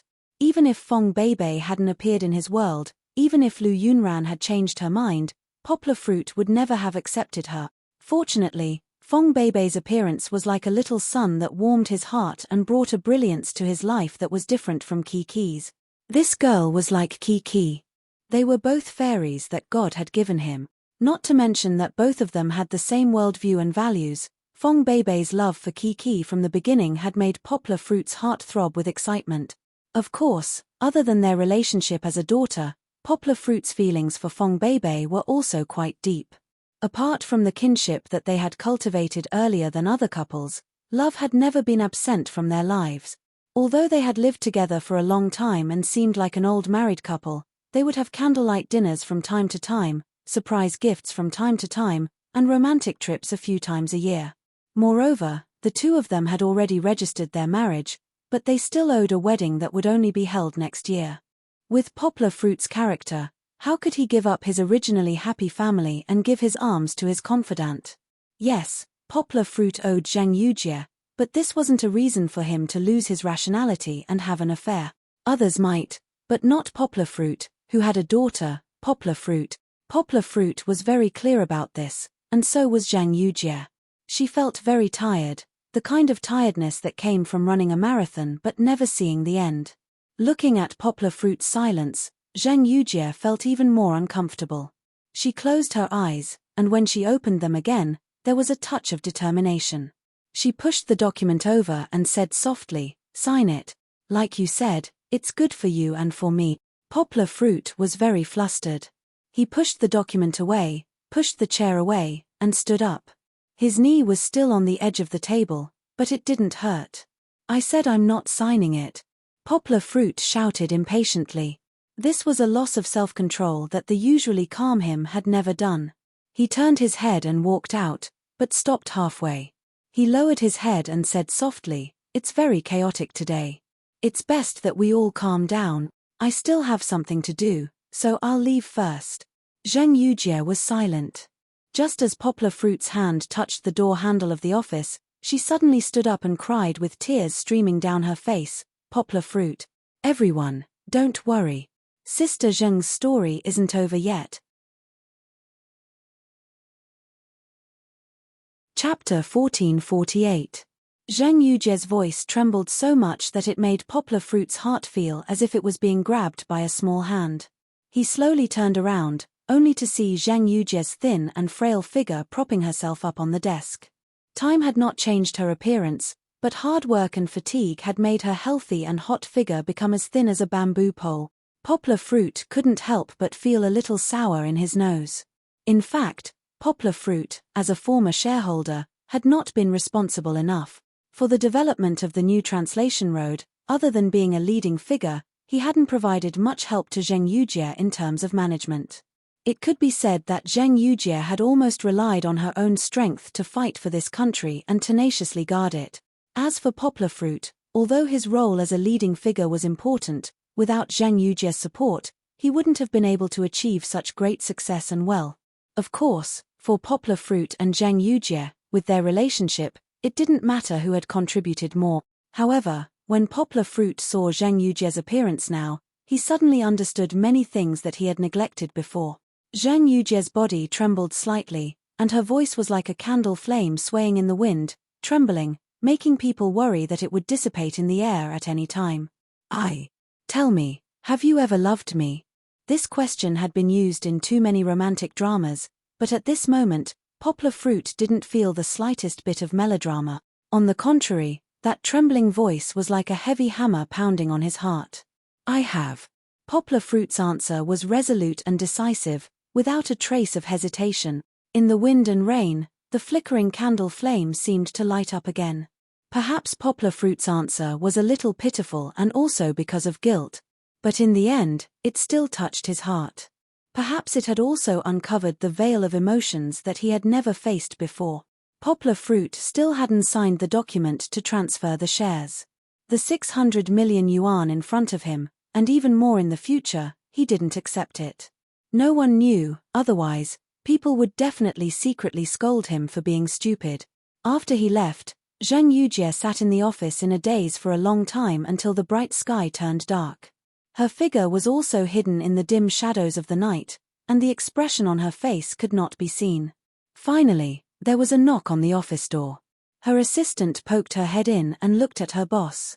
Without turning on the lights, she said softly, "Sister Zheng, are you going to eat? You've been off work for a long time. Do you want me to bring you some food?" Zhang Yujie's voice could be heard. "Turn on the lights. It's a little dark." It was too dark. Outside, the lights were already on. The assistant turned on the lights in the office. Seeing that Zhang Yujie's makeup had been washed away by tears, but there were no more tear stains, she secretly breathed a sigh of relief. Zhang Yujie stayed in the office for almost half the afternoon. In the middle, she came in to pour a few glasses of water, but all she saw was Zhang Yujie's shoulders shaking. Of course, although the assistant had a close relationship with Zhang Yujie, she didn't dare to rush forward to comfort Zhang Yujie. Zhang Yujie wasn't a woman who needed others to comfort her. What puzzled the assistant was that when Poplar Fruit came over, not only did it not make Zhang Yujie as happy as my daughter like before, but it also made Zhang Yujie sadder. But fortunately, it seemed that now, her boss had adjusted herself. After turning on the lights, Zhang Yujie stood up, took the document that had been on the table for a long time, walked to the shredder at the back, and shredded it. Then, she began to pack her bag. "Sister Zheng, are you going home?" The assistant asked in surprise. "Do you want me to drive you home?" Recently, Zhang Yujie's overtime had become a little crazy. She even stayed in the office for the past 2 weeks. Although the company did have a new big move, this behavior was not normal. Zhang Yujie smiled slightly. She looked at her assistant. This girl was actually not very smart, but she was very attentive and thoughtful.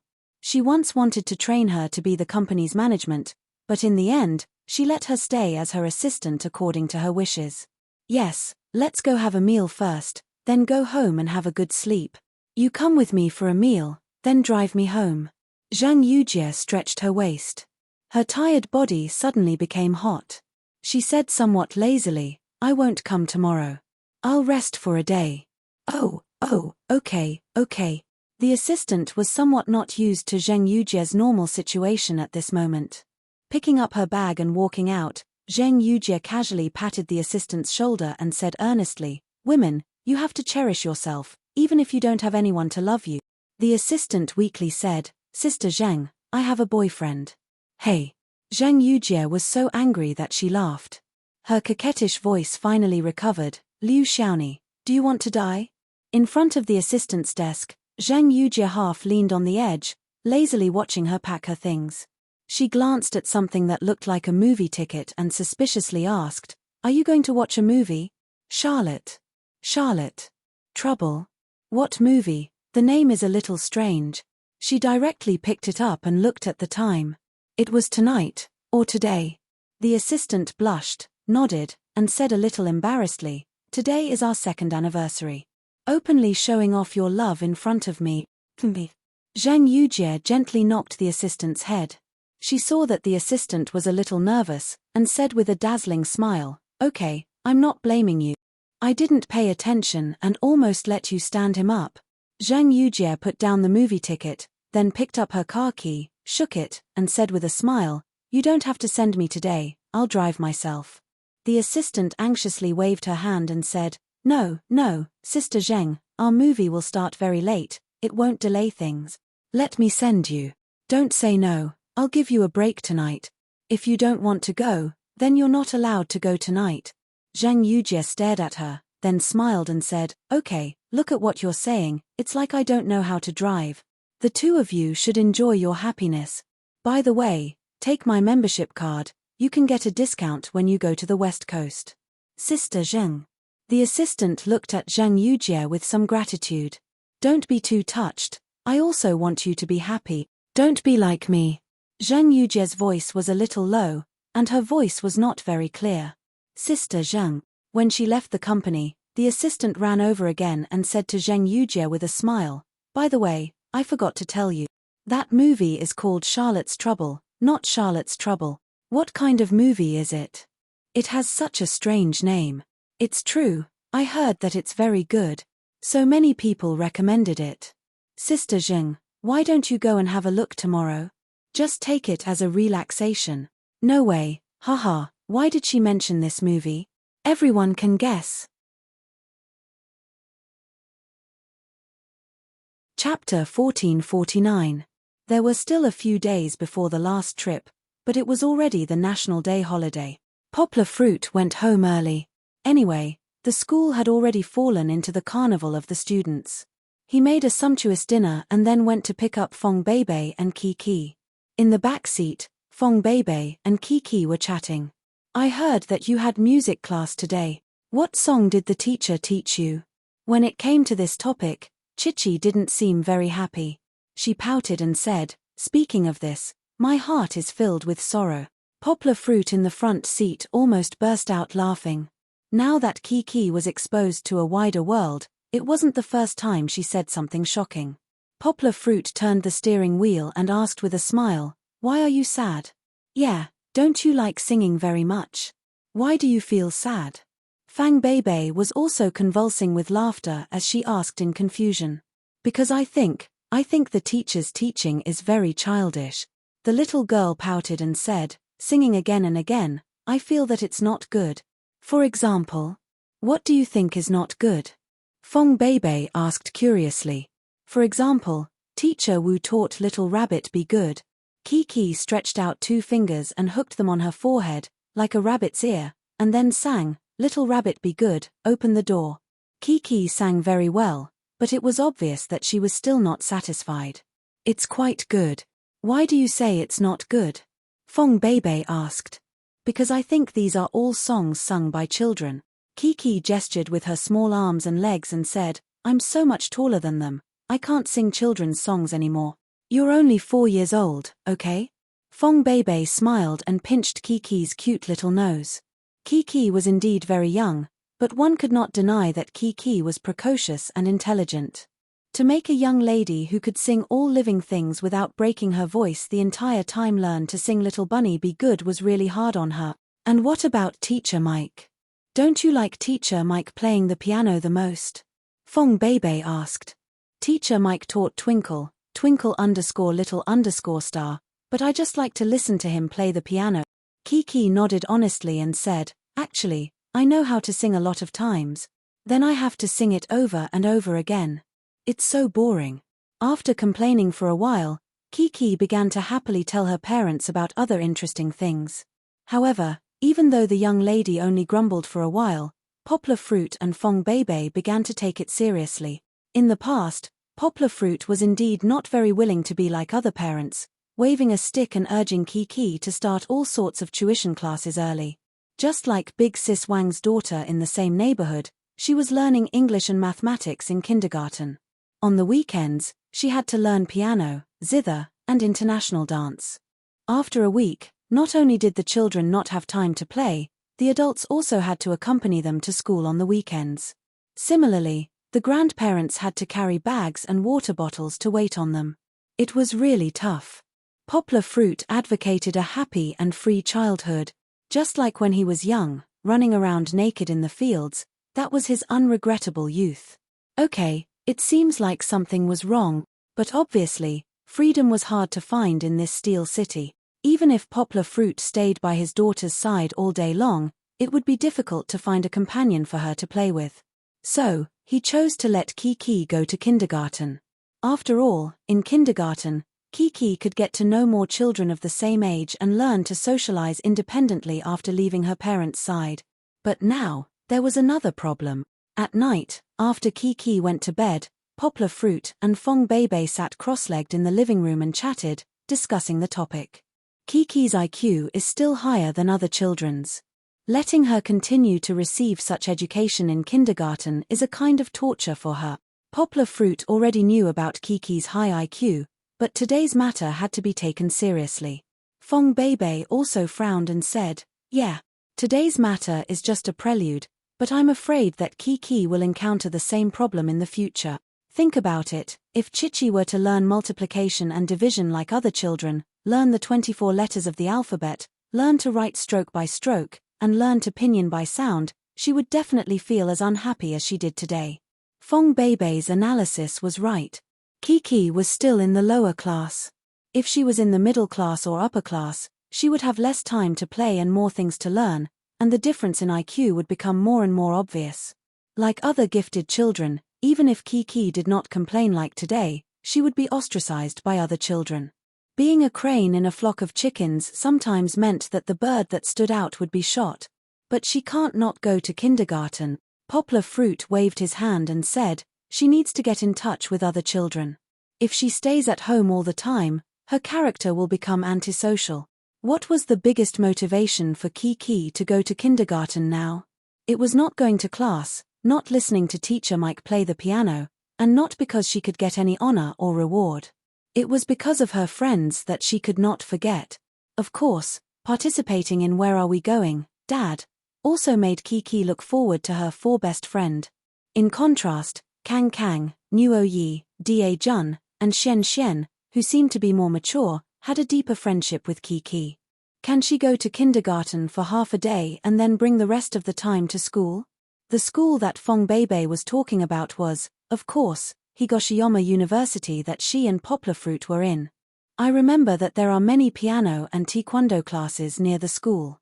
Since she doesn't like what she learned in kindergarten, why not come to school? Poplar Fruit frowned and said, then what's the difference between that and other parents? Forcing the child to learn this and that all day long. Also, if she wants to learn taekwondo, why don't I teach her better kung fu? Look at how stubborn you are. Fong Bebe stretched out her finger and poked Poplar Fruit's forehead. She smiled and said, let's not talk about taekwondo. Let's talk about piano. Do you think Kiki likes piano? Every day when she comes back, she says that teacher Mike plays the piano so well. Poplar Fruit nodded honestly. Since she likes it, then let her learn. It's not considered forcing her. We're letting her develop her own interests freely. Fong Bebe waved her hand and said, you can let Kiki choose for herself. If she likes to learn to play the piano or the guitar, you can enroll her in the classes that she likes. What if she doesn't like it after learning it? Poplar Fruit asked. You're worried that Kiki doesn't have patience, right? Isn't there still you? You can reason with her before she starts, so that she can learn to be responsible for her own choices. Fong Bebe smiled and said, of course, if she finds out later that she really doesn't like it, then she doesn't have to go. Anyway, as a father, you're so good at making money. You wouldn't care about such a small registration fee, right? Letting Kiki choose the direction that she wanted to learn wasn't to erase Kiki's free and happy childhood. It was just to let Kiki's excessive talent be properly displayed. He believed that Kiki would also like Poplar Fruit's arrangement. Poplar Fruit smiled and said, so simple and crude. But, I like it. Hee hee. Chapter 1450.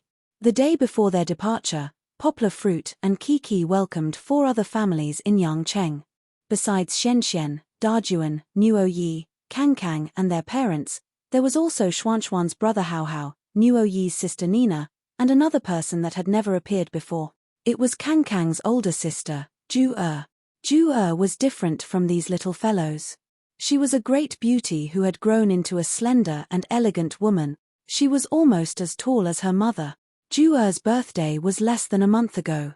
At 14 or 15 years old, she was destined to be unable to play as much as her younger siblings. However, her personality wasn't bad. As long as she was around, she would be pestered by Kang Kang. This scene made Kiki quite envious. She also hoped to have a younger brother or sister pestering her. The main reason for everyone's arrival was that they would be taking a flight from Yangcheng, so they needed to stay in Yangcheng a day in advance. As the host, Poplar Fruit was generous. Other than treating them to a meal, he also actively arranged their accommodations. The production crew had their own hotel, but Poplar Fruit still decided to invite the 4 families to stay in his house. Logically speaking, Poplar Fruit's house couldn't accommodate so many people. However, in reality, Poplar Fruit had already bought the duplex across the street 2 years ago. It was originally for his family to have a place to stay when they came over from their hometown. Now, it was just right to settle down nearly 20 people. Of course, living at home was still a little worse than living in a hotel. However, the atmosphere of the gathering was rare. The children could excitedly run around and play together, and the adults also had a comfortable environment to chat and improve their relationships.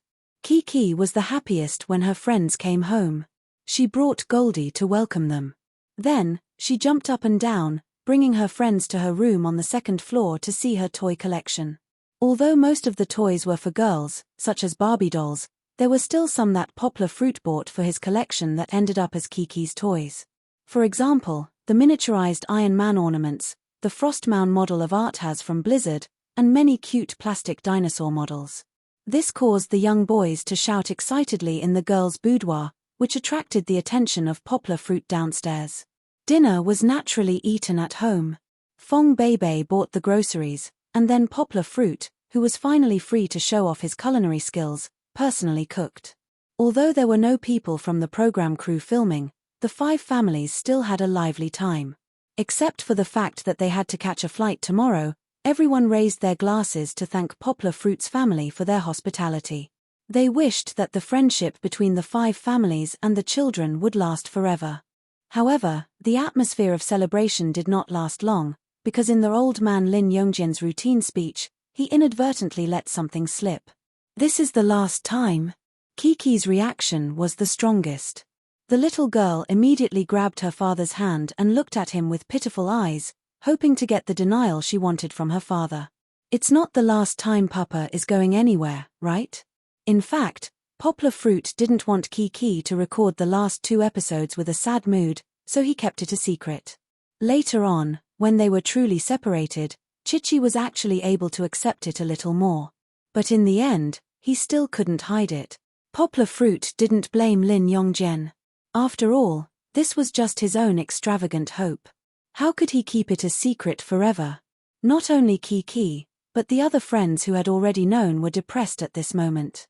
Da Jun, who was particularly emotional, had already begun to wipe his tears. Poplar Fruit looked at the fathers embarrassedly. He lowered his head, held his daughter in his arms, and said softly, "That's right. Let's go out tomorrow. That's the last time we'll record it." "Where is Papa going?" "I don't want to." Kiki's eyes immediately turned red. She grabbed her father's clothes and squeezed her little face into her father's arms sadly. Although in the past 7 trips, the process had been bitter and happy, crying and laughing, and the thrilling experience of being kidnapped, the experience of more than half a year was the most unforgettable memory in Kiki's life. It was not that she didn't want to give up the opportunity to travel with her father, because even if they didn't participate in the show, Poplar Fruit would still take the little girl and Fong Beibei to travel. They even went back to some exotic beaches and cities. Compared to recording a show, it was much easier and less torturous. However, Kiki just couldn't bear to leave these good friends, these uncles who cared about her very much, and also the village head, the assistant sister, the cameraman, and other lovely people whom she had become familiar with along the way. Kiki's soft sobs broke the somewhat tense atmosphere. Her emotions also stirred up the other 4 little boys at the same time. Of course, Nina, and Hao didn't have such feelings. After all, they had participated in very little. Poplar Fruit apologetically clapped hands with everyone. In order not to affect everyone's mood, he carried Kiki to the balcony to talk, leaving Fong Beibei to continue to entertain everyone. Outside the balcony, Poplar Fruit could still hear Kiki constantly asking why. He explained softly, "But this is the arrangement of our show. 8 trips, 16 episodes. You've watched the first and second seasons, so you should understand." Everyone understood the reason, but Kiki just couldn't accept it. She twisted her little head on her father's chest, wiping her tears on her father's lapel as she said, But I don't want it to end. I want to play with Brother Kang, Brother Nwoi, Brother Dajuan, and Xian. I don't want to never see them again." Poplar Fruit patted Kiki's back, letting her cry. After letting out the pain in her heart, he cupped the little girl's delicate little face and said softly, "Silly, we're just not recording the show. It's not like we won't be able to see them in the future. Look." Poplar Fruit guided Kiki's teary eyes to look into the house. Behind the floor-to-ceiling windows, the big living room could be seen clearly. On the long table, under Fong Beibei's mediation, some happy things livened up the atmosphere, and everyone began to talk and laugh again. "We're not recording the show now, but we can still play with Xian and the others," Poplar Fruit said. "Even if we don't have many opportunities to travel together in the future, Dad can still take you to the capital, to the mountains to play with them." Kiki shook her head, pouted, and said, "That's not the same." The little girl knew how to make comparisons. Her growth had indeed surpassed her peers by too much. There are some things that we can't avoid, but it hasn't become too bad. At least, the friendship between us fathers and children is still there, and it can continue to be good, right? Isn't that enough? So Poplar Fruit didn't say too much. He just smiled faintly and helped his daughter slowly braid her soft long hair into small braids, allowing her to sort out her emotions. Chichi could understand because she had also experienced this kind of difficult parting before, the parting with little Seven and Luo Danny. Of course, she didn't experience it as deeply as she did now that she had grown up, but Chichi was still able to adjust. After she stopped crying, she gently held her father's hand and shook it. Poplar Fruit looked at Kiki with a smile, took her hand, and said, let's go back, and cherish the last trip. The last time. Chapter 1451. At noon the next day, everyone packed their luggage and headed to the airport. The program team was all ready. This time, Southern Airlines even provided the program team with a chartered flight service. Including the staff, nearly 200 people boarded the plane. There was a small interlude. The mommies group, Nina, and the other guests had to sit in business class first and then hide. The program required them to appear the next day, and it had to be a surprise. So, they had to deliberately create an illusion that they didn't follow them. Southern Airlines service was very, very thoughtful. The fathers registered with their children. The captain and stewardess were already standing at the door of the business class, welcoming them with smiles. Not only that, but they also gave the children a "Where Are We Going?" Dad theme pillow specially prepared by Southern Airlines. Each child had a pillow with their own picture printed on it. "Thank you, Auntie." Kiki smiled sweetly. She was polite and appropriate, just like an elegant little lady. But as soon as she turned her head, she giggled and rushed into the pillow fight between her other 4 brothers. Seeing the pillows flying, the cameraman almost got shot, and even the cold and arrogant President Kang joined in the fight. People couldn't help but sigh. The children were really energetic. Of course, before that, the 3 other children in the mommies group also received pillows as gifts. However, those were the same as the ones in Poplar Fruit's hands. One side was printed with a group photo, and the other side was printed with a "Where Are We Going?" Dad logo. Finally, the children who were excited when they boarded the plane were appeased. They were excited because they were with their friends. They each sat in their own seats and fastened their seat belts. The plane slowly flew into the sky. Every child sat next to their father. Poplar Fruit turned to look at Kiki.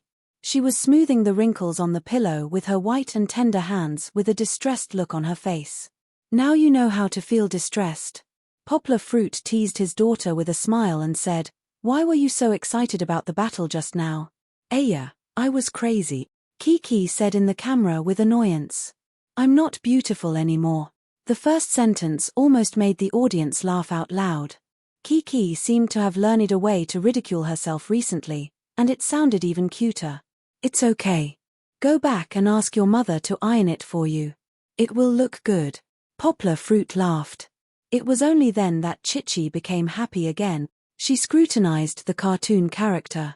Of course, Kiki knew that it was her, but when she compared it, she realized that she could also be this cute. The little girl giggled happily. "Kiki, what are you laughing at?" It wasn't easy for her to ask for leave, so she didn't have to stay in the classroom and school. Fang Beibei couldn't sit still. After the plane stabilized, she unbuckled her seat belt and went to the back to find Yang Guo and Chichi. Poplar Fruit held Kiki in his arms. Since the seat was big, it wasn't crowded for him to sit with Kiki. He let Fang Beibei sit in the inner seat. He shrugged and said with a smile, "She's obsessed with this pillow now. Let me see." Fang Beibei took the pillow from Kiki. "This is mine, hey." The little girl reached out and pointed at her cartoon character on the pillow. She was a little proud, but also a little embarrassed. "Wow, it's so cute." Fang Beibei laughed. "Even mine isn't as pretty as this. Is it like this?" Poplar Fruit took out his own pillow from behind and handed it to her. "Yes." Fang Beibei looked at it and said, "Yours doesn't have a profile picture. Only Kiki has one. So is mine called limited edition?" Kiki saw the word from the TV commercials and asked happily. "It's more than limited edition." Poplar Fruit smiled and rubbed Kiki's little head and said, "Yours is the only one in the world." Fang Beibei also handed it over and asked her to keep it safe with a smile. Then, "Mama, help me hold it." Kiki pushed it back. Her delicate little face had a serious beauty at the moment. "Why?" Fang Beibei was a little confused. One had to know that Chichi had always possessed a very strong possessiveness and desire to protect the things she liked. Just like her Barbie doll, these toys were all packed up by her. Moreover, other boys' toys would be broken in a few days, but Kiki's Barbie doll has been played with for a few years and was combed by her as if it was new. "Mama, help me pack it up. Papa and I are going to record a program." Kiki pushed it again. She looked around and saw that the cameraman was not filming her. She whispered secretly, "We are recording a program, so we can't bring our own things. If we bring it, the village chief will confiscate it. So that's how it is." Fang Beibei smiled and said, "That's fine. But you don't have to worry now. You can give it to me when you get off the plane." Kiki took it back. She was a little worried and said, "Then, Mama, when you go back, you can help me make it into a fish. Iron the iron." Poplar Fruit reminded. "Yes, you mean to make it as beautiful as before." Kiki said in a different way. "Sure. Mama will go back and try it. There should be no problem." Fang Beibei smiled. The Southern Airlines plane still provided a lot of delicious food. During the long flight, Kiki played until she was tired and slept. When she woke up, she ate. After eating, she continued to play and sleep. Finally, the plane arrived in Perth, Western Australia. As soon as they got off the plane, they didn't stay for long. After sending the group of mothers and Jue to the hotel, most of the staff of the program, along with the 5 pairs of fathers and children, went to the beach in the Margaret River area to begin the recording of this trip. It's so beautiful. Along the way, the motorcade passed through the bustling city, beautiful pastures, and small forests with many cute animals. Kiki felt that her eyes were not enough and kept sighing.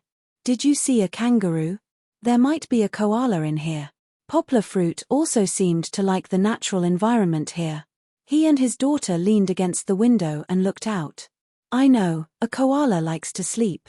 It's a lazy bug." Kiki giggled. "But I've seen it before. It can even eat leaves when it's sleeping. I've decided. The next time our family goes on a trip, we'll come to Australia, okay?" Poplar Fruit patted his thigh and said happily, "This place is very big.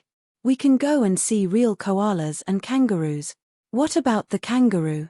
Will the kangaroo use its bag to carry me away? Hee hee, hee hee. The little girl obviously said this on purpose. She thought it was very funny.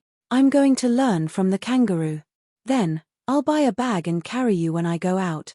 Poplar fruit deliberately scared the little girl. Chapter 1452. What? The moment young Guo and her fathers saw a white man dressed as a primitive man, the comfortable feeling of seeing the vast and boundless sea as blue as the sky suddenly disappeared. The children's feelings were not as complicated as the adults. They did not think so much at all. In the beginning, they were scared, confused, and confused. Then, the primitive man wearing animal skin magically succeeded in making fire by drilling wood and dancing strangely with fragrant lavender in front of them. Gradually, the children became less scared. Instead, they watched curiously. What is he doing? The dads began to ask the primitive man in very poor English. After listening to him mumbling for a while, they found that the primitive man could not understand English with a heavy local accent. At this time, Zhu Shimin had an idea. He turned to Poplar Fruit and asked, "Poplar Fruit, what did he say?" "That's right, didn't they still have Yang Guo, the royal-level super translator?" Poplar Fruit did not want to be in the limelight, but seeing Zhu Shimin and the other dads' curious eyes, Poplar Fruit translated for them. He said that he wanted to paint us with an ancient paint that had been used by his tribe for hundreds of years. Poplar Fruit looked at the primitive man playing with a small jar and said, "Don't worry. Out." As soon as he finished speaking, the primitive man stretched out a greasy finger and drew a line on his face. Well, Poplar Fruit was the first to fall for the trick. He could only blame himself for being able to communicate with the primitive man smoothly. The primitive man had already regarded him as one of his own. It was his honor to be the first to cut him. Poplar Fruit's exclamation made Zhu Shimin and the others nervous. What? Poplar Fruit, what's wrong with you?" In fact, nothing had happened. It was the cold and greasy paint that made Poplar Fruit unable to react for a while. However, Poplar Fruit did not want to answer properly at this time. He said to the other guests in a funny way, "No, he just told me that the paint can't be washed off. Look, the paint on his face has been on for decades." Poplar Fruit looked serious. In addition, the primitive man was really talking to Poplar Fruit just now. The dads all exclaimed, No, Papa is lying." Kiki giggled and said, "He said that it can be washed off." Kiki's English was the best among all the foreign languages she knew. After all, English was the most popular language. Poplar Fruit usually used English with foreigners, not some rare African language. Kiki was influenced by what she saw and heard, so she learned it more smoothly. Everyone roared with laughter. They did not admire Kiki's language skills. Instead, they applauded Kiki's deceptive behavior. "How can you undermine your father like this?" Poplar Fruit gently rubbed Kiki's hair and laughed. Everyone obediently allowed the primitive to paint their faces. However, the appearance of the village head in the same attire did not give the fathers a heartless surprise like the children did. Instead, it gave them an ominous premonition that made them uneasy. Sure enough, the extremely annoying village chief told everyone that the theme of this trip was return to the Stone Age. This time, they also had to change their costumes, but it was not a simple cosplay. Instead, everyone had to put on simple animal skins and start a survival journey similar to that of the primitive man. Sure enough, this season, the program team was going to torment everyone to the end. It was already the last day, but in the end, they were still unwilling to let everyone go. The previous 2 seasons were not so harsh. The last trip could be said to be a completely blissful vacation for the guest. Alright, there was no other way. They could only follow the program team's flow and continue playing the game. Poplar Fruit and Zhu Shimin were strong and ran fast. Although they brought along the gaming black hole Lin Yongjian, they still won the game of carrying babies relay. However, the 3 of them were not willing to fight for the comfortable accommodation halfway up the mountain. Instead, they voluntarily chose a simple animal skin tent by the sea with strong winds and waves. This is the last episode. Cherish this opportunity to experience it. Zhu Shimin said to Poplar Fruit with a smile. Poplar Fruit nodded in agreement. He thought so too. There would be plenty of opportunities to travel comfortably in the future. Anyway, they did not lack the money. However, after this trip, no one would arrange such painful yet enjoyable games and competitions in the future. After becoming primitive men, the most important thing was to find food to fill their stomach.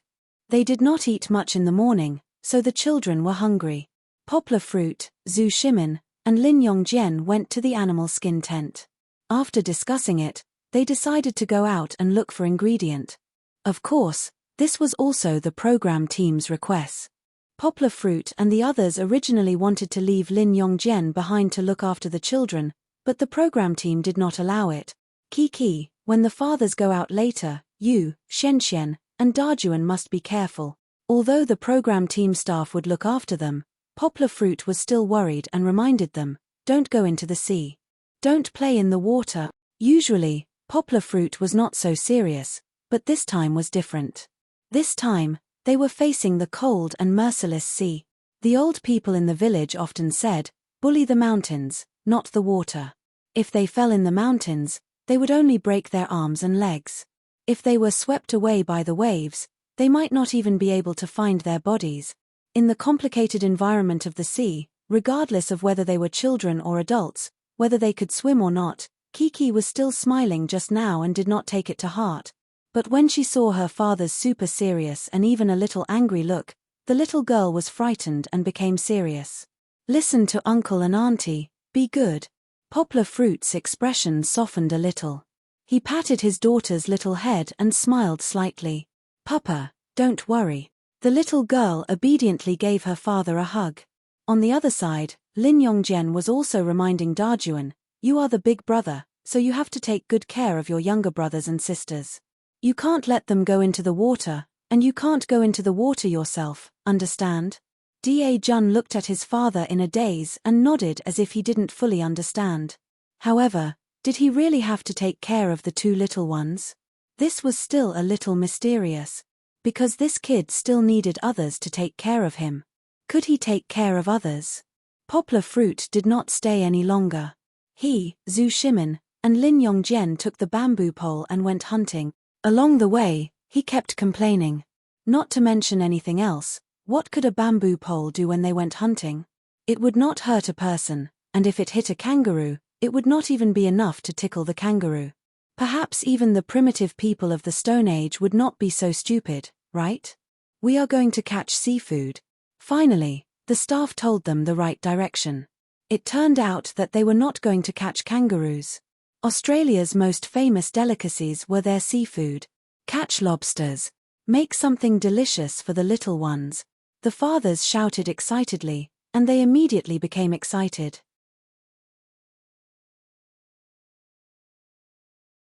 Chapter 1453.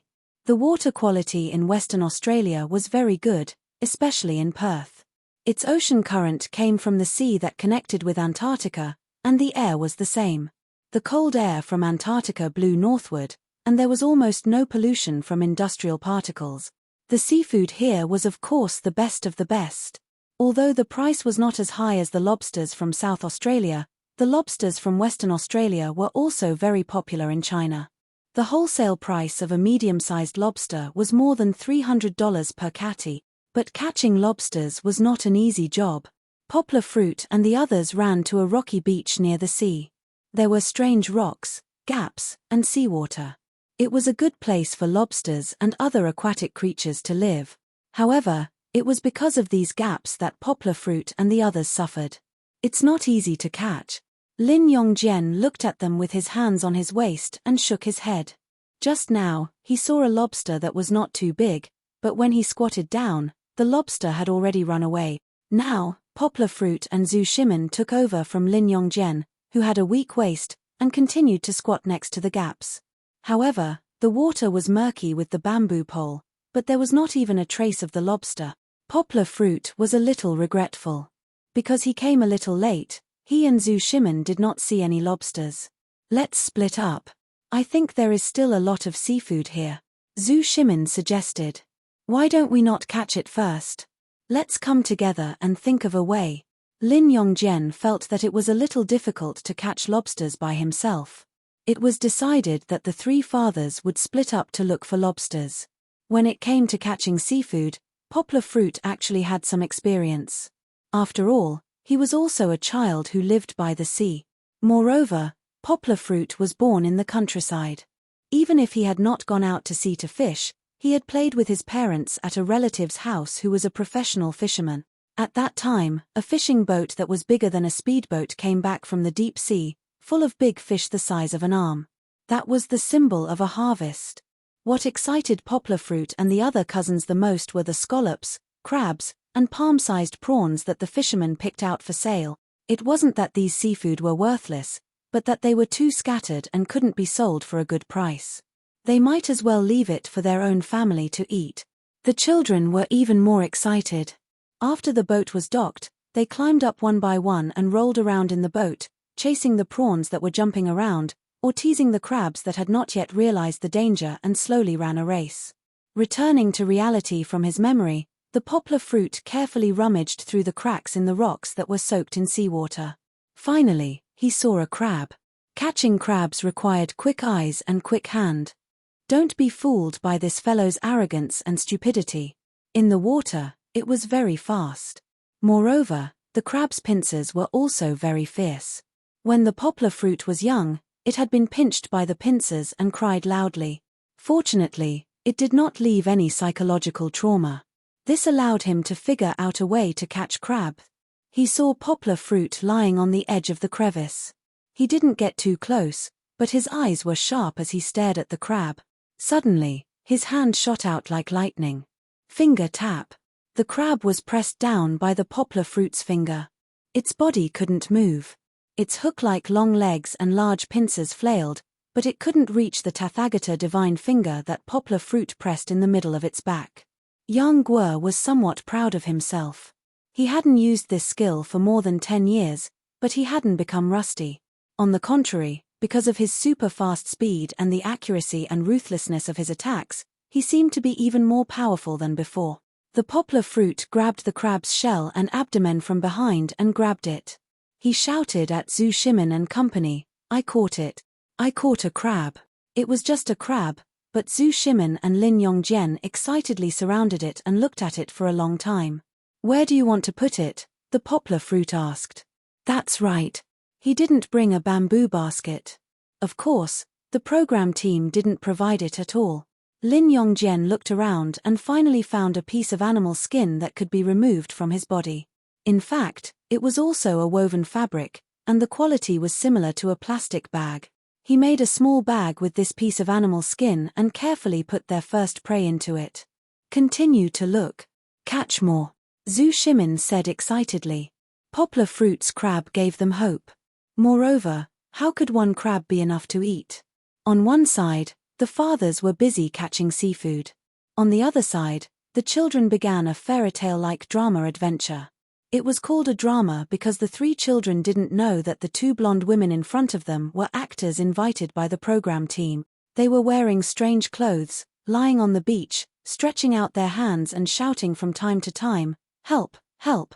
Chichi took the lead and ran over while Xian Xian and Da Jun became timid.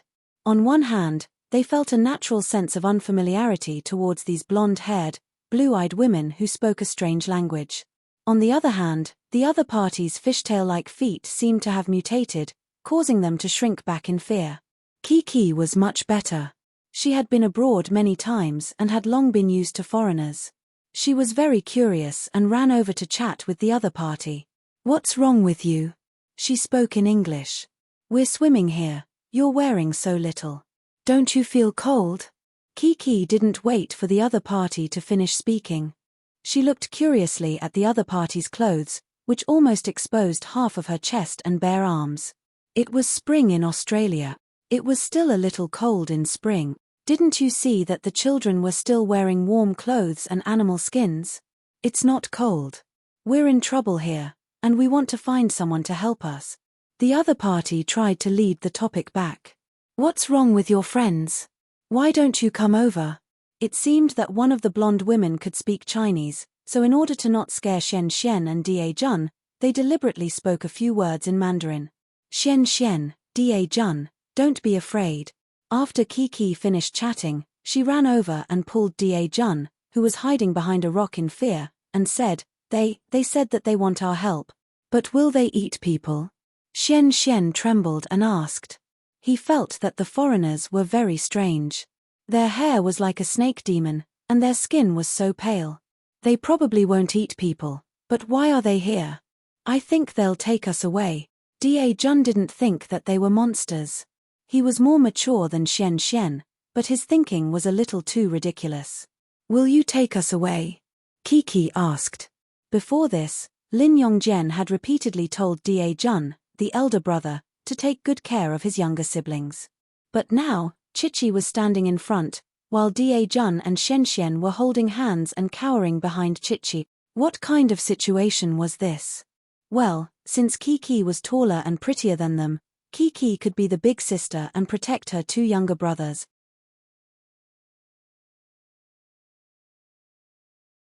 Chapter 1454. Don't be afraid, we are actually mermaids from the sea, the two blonde beauties said as they fiddled with their tails. Mermaids? Da Jun and Xian Xian couldn't react. Mermaids. Kiki's eyes lit up.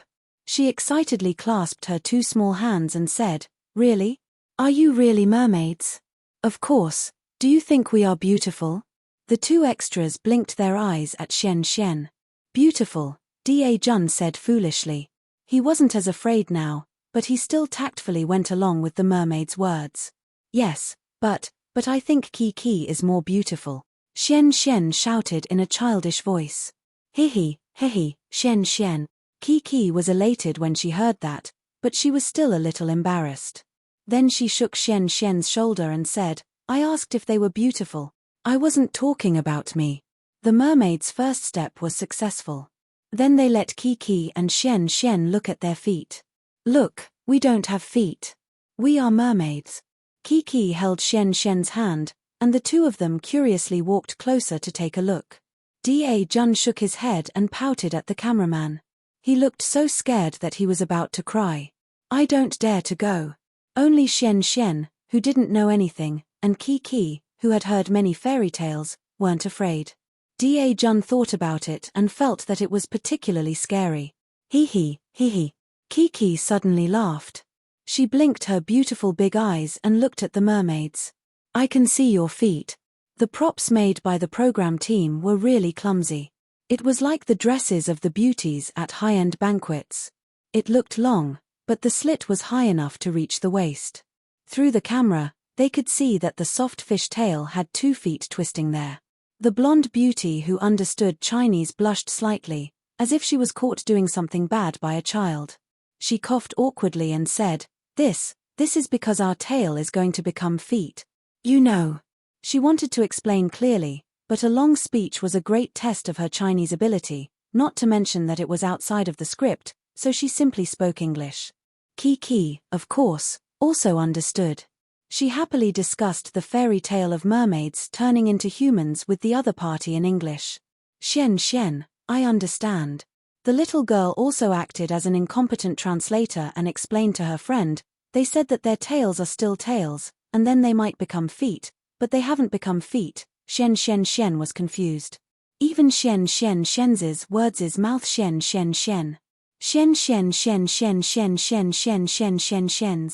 In any case, the identity of the mermaid was finally confirmed. Xian Yuan Xian. She was talking to Xian Xian, and Da Jun Kiki had been chatting with her for a long time, as if they were good friends who had not seen each other for many years. The little girl seemed to be a little familiar.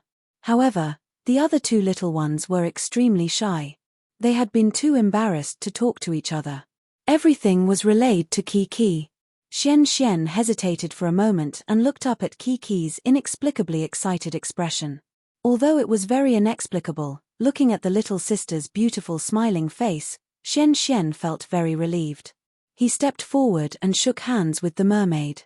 Well, there didn't seem to be anything wrong. Her hand was soft, warm, and a little sandy, but it was no different from a real person's. Moreover, looking at them up close, Xian Xian found that these mermaids were quite beautiful. Seeing Xian Xian boldly shake hands with them, Da Jun hesitated for a moment and also shook hands with them. His feelings were the same as Xian Xian's, and he gradually let down his guard. The two of them were gradually able to chat with the mermaids. The mermaids felt that Kiki was really too cute. They originally thought that they would need to spend a lot of effort to explain the problem to the children, but Kiki was the first to come up with an explanation for them. They said, "We need to go back to the sea because we can't stay on land for too long." "Is it because you haven't really become human yet? Mermaids' feet need to grow before they can become human." Kiki looked at them sympathetically and said.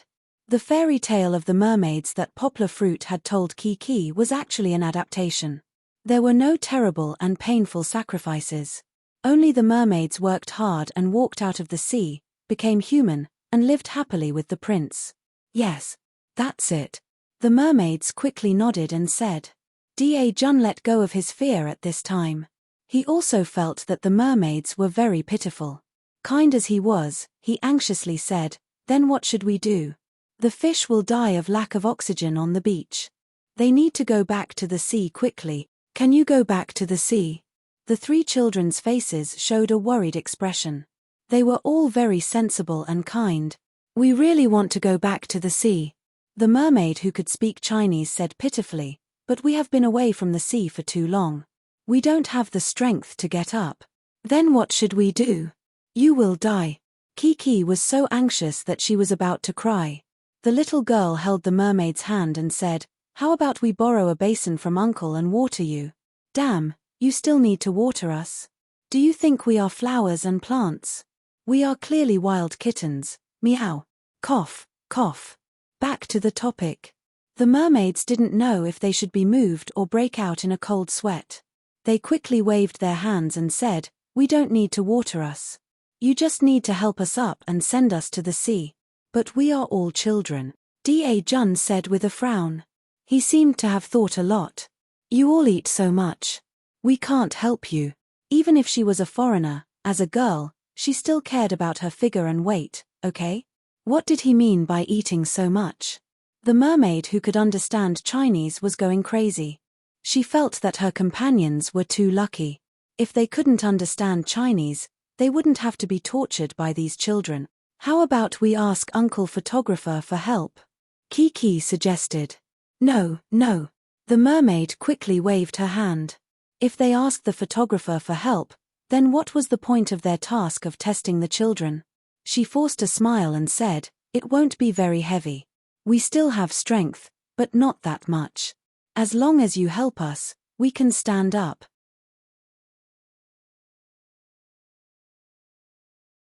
Chapter 1455. Later, when Poplar Fruit watched the show, he wondered if he should criticize his daughter. She was too kind-hearted. When she heard others asking for help, she was anxious to help. She was too naive.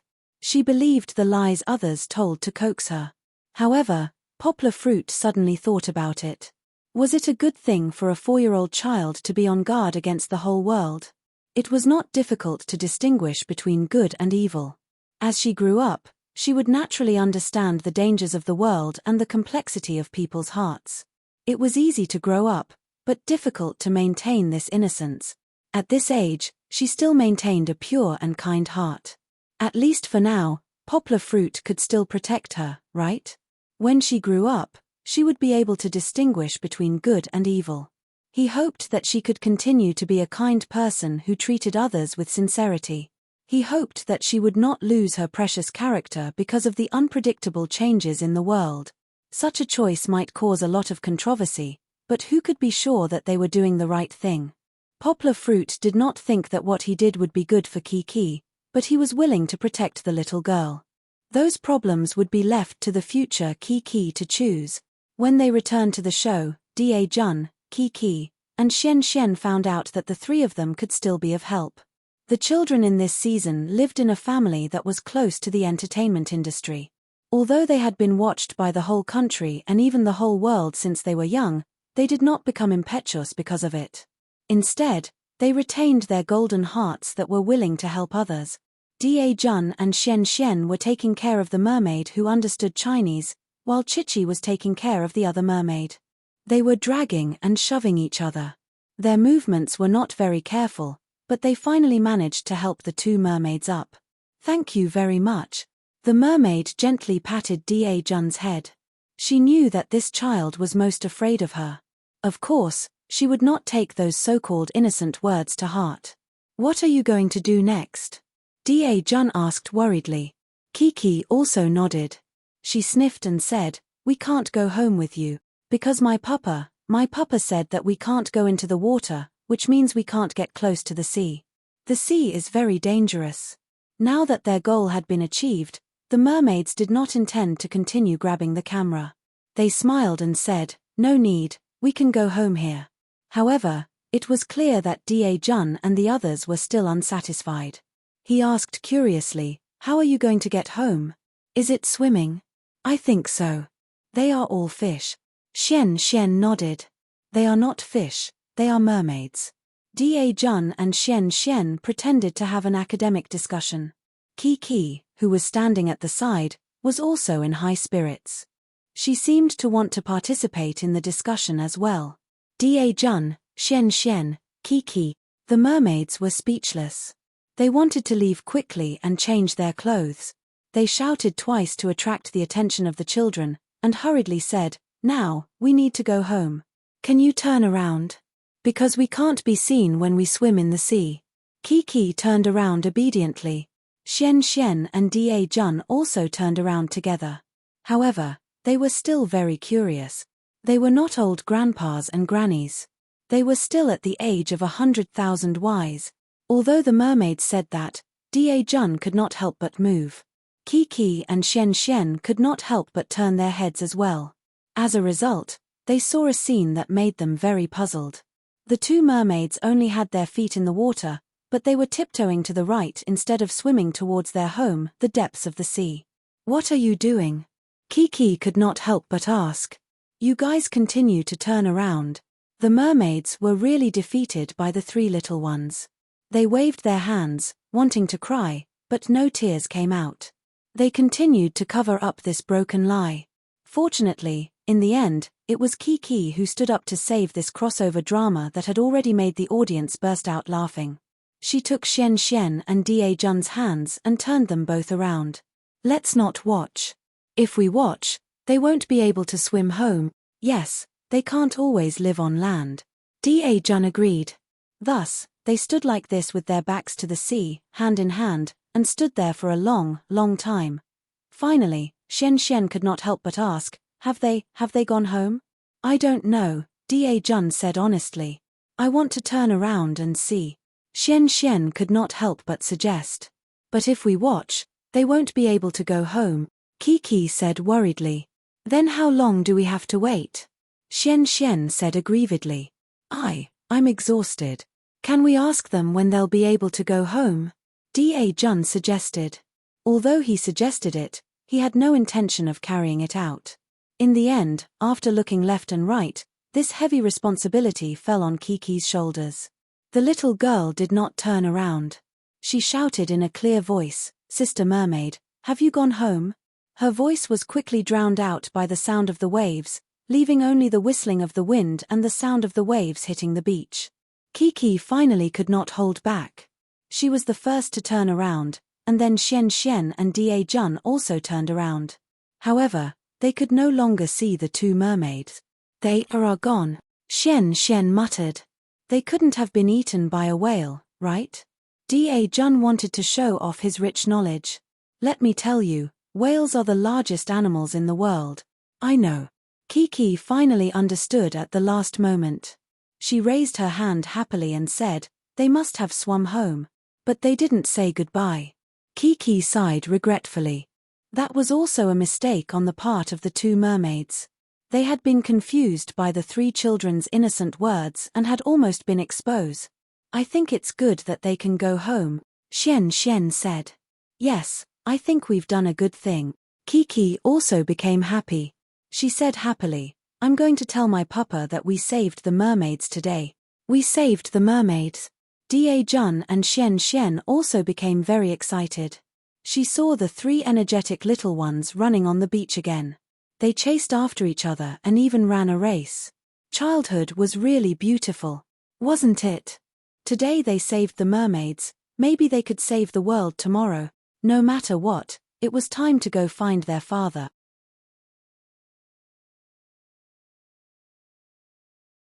Chapter 1456.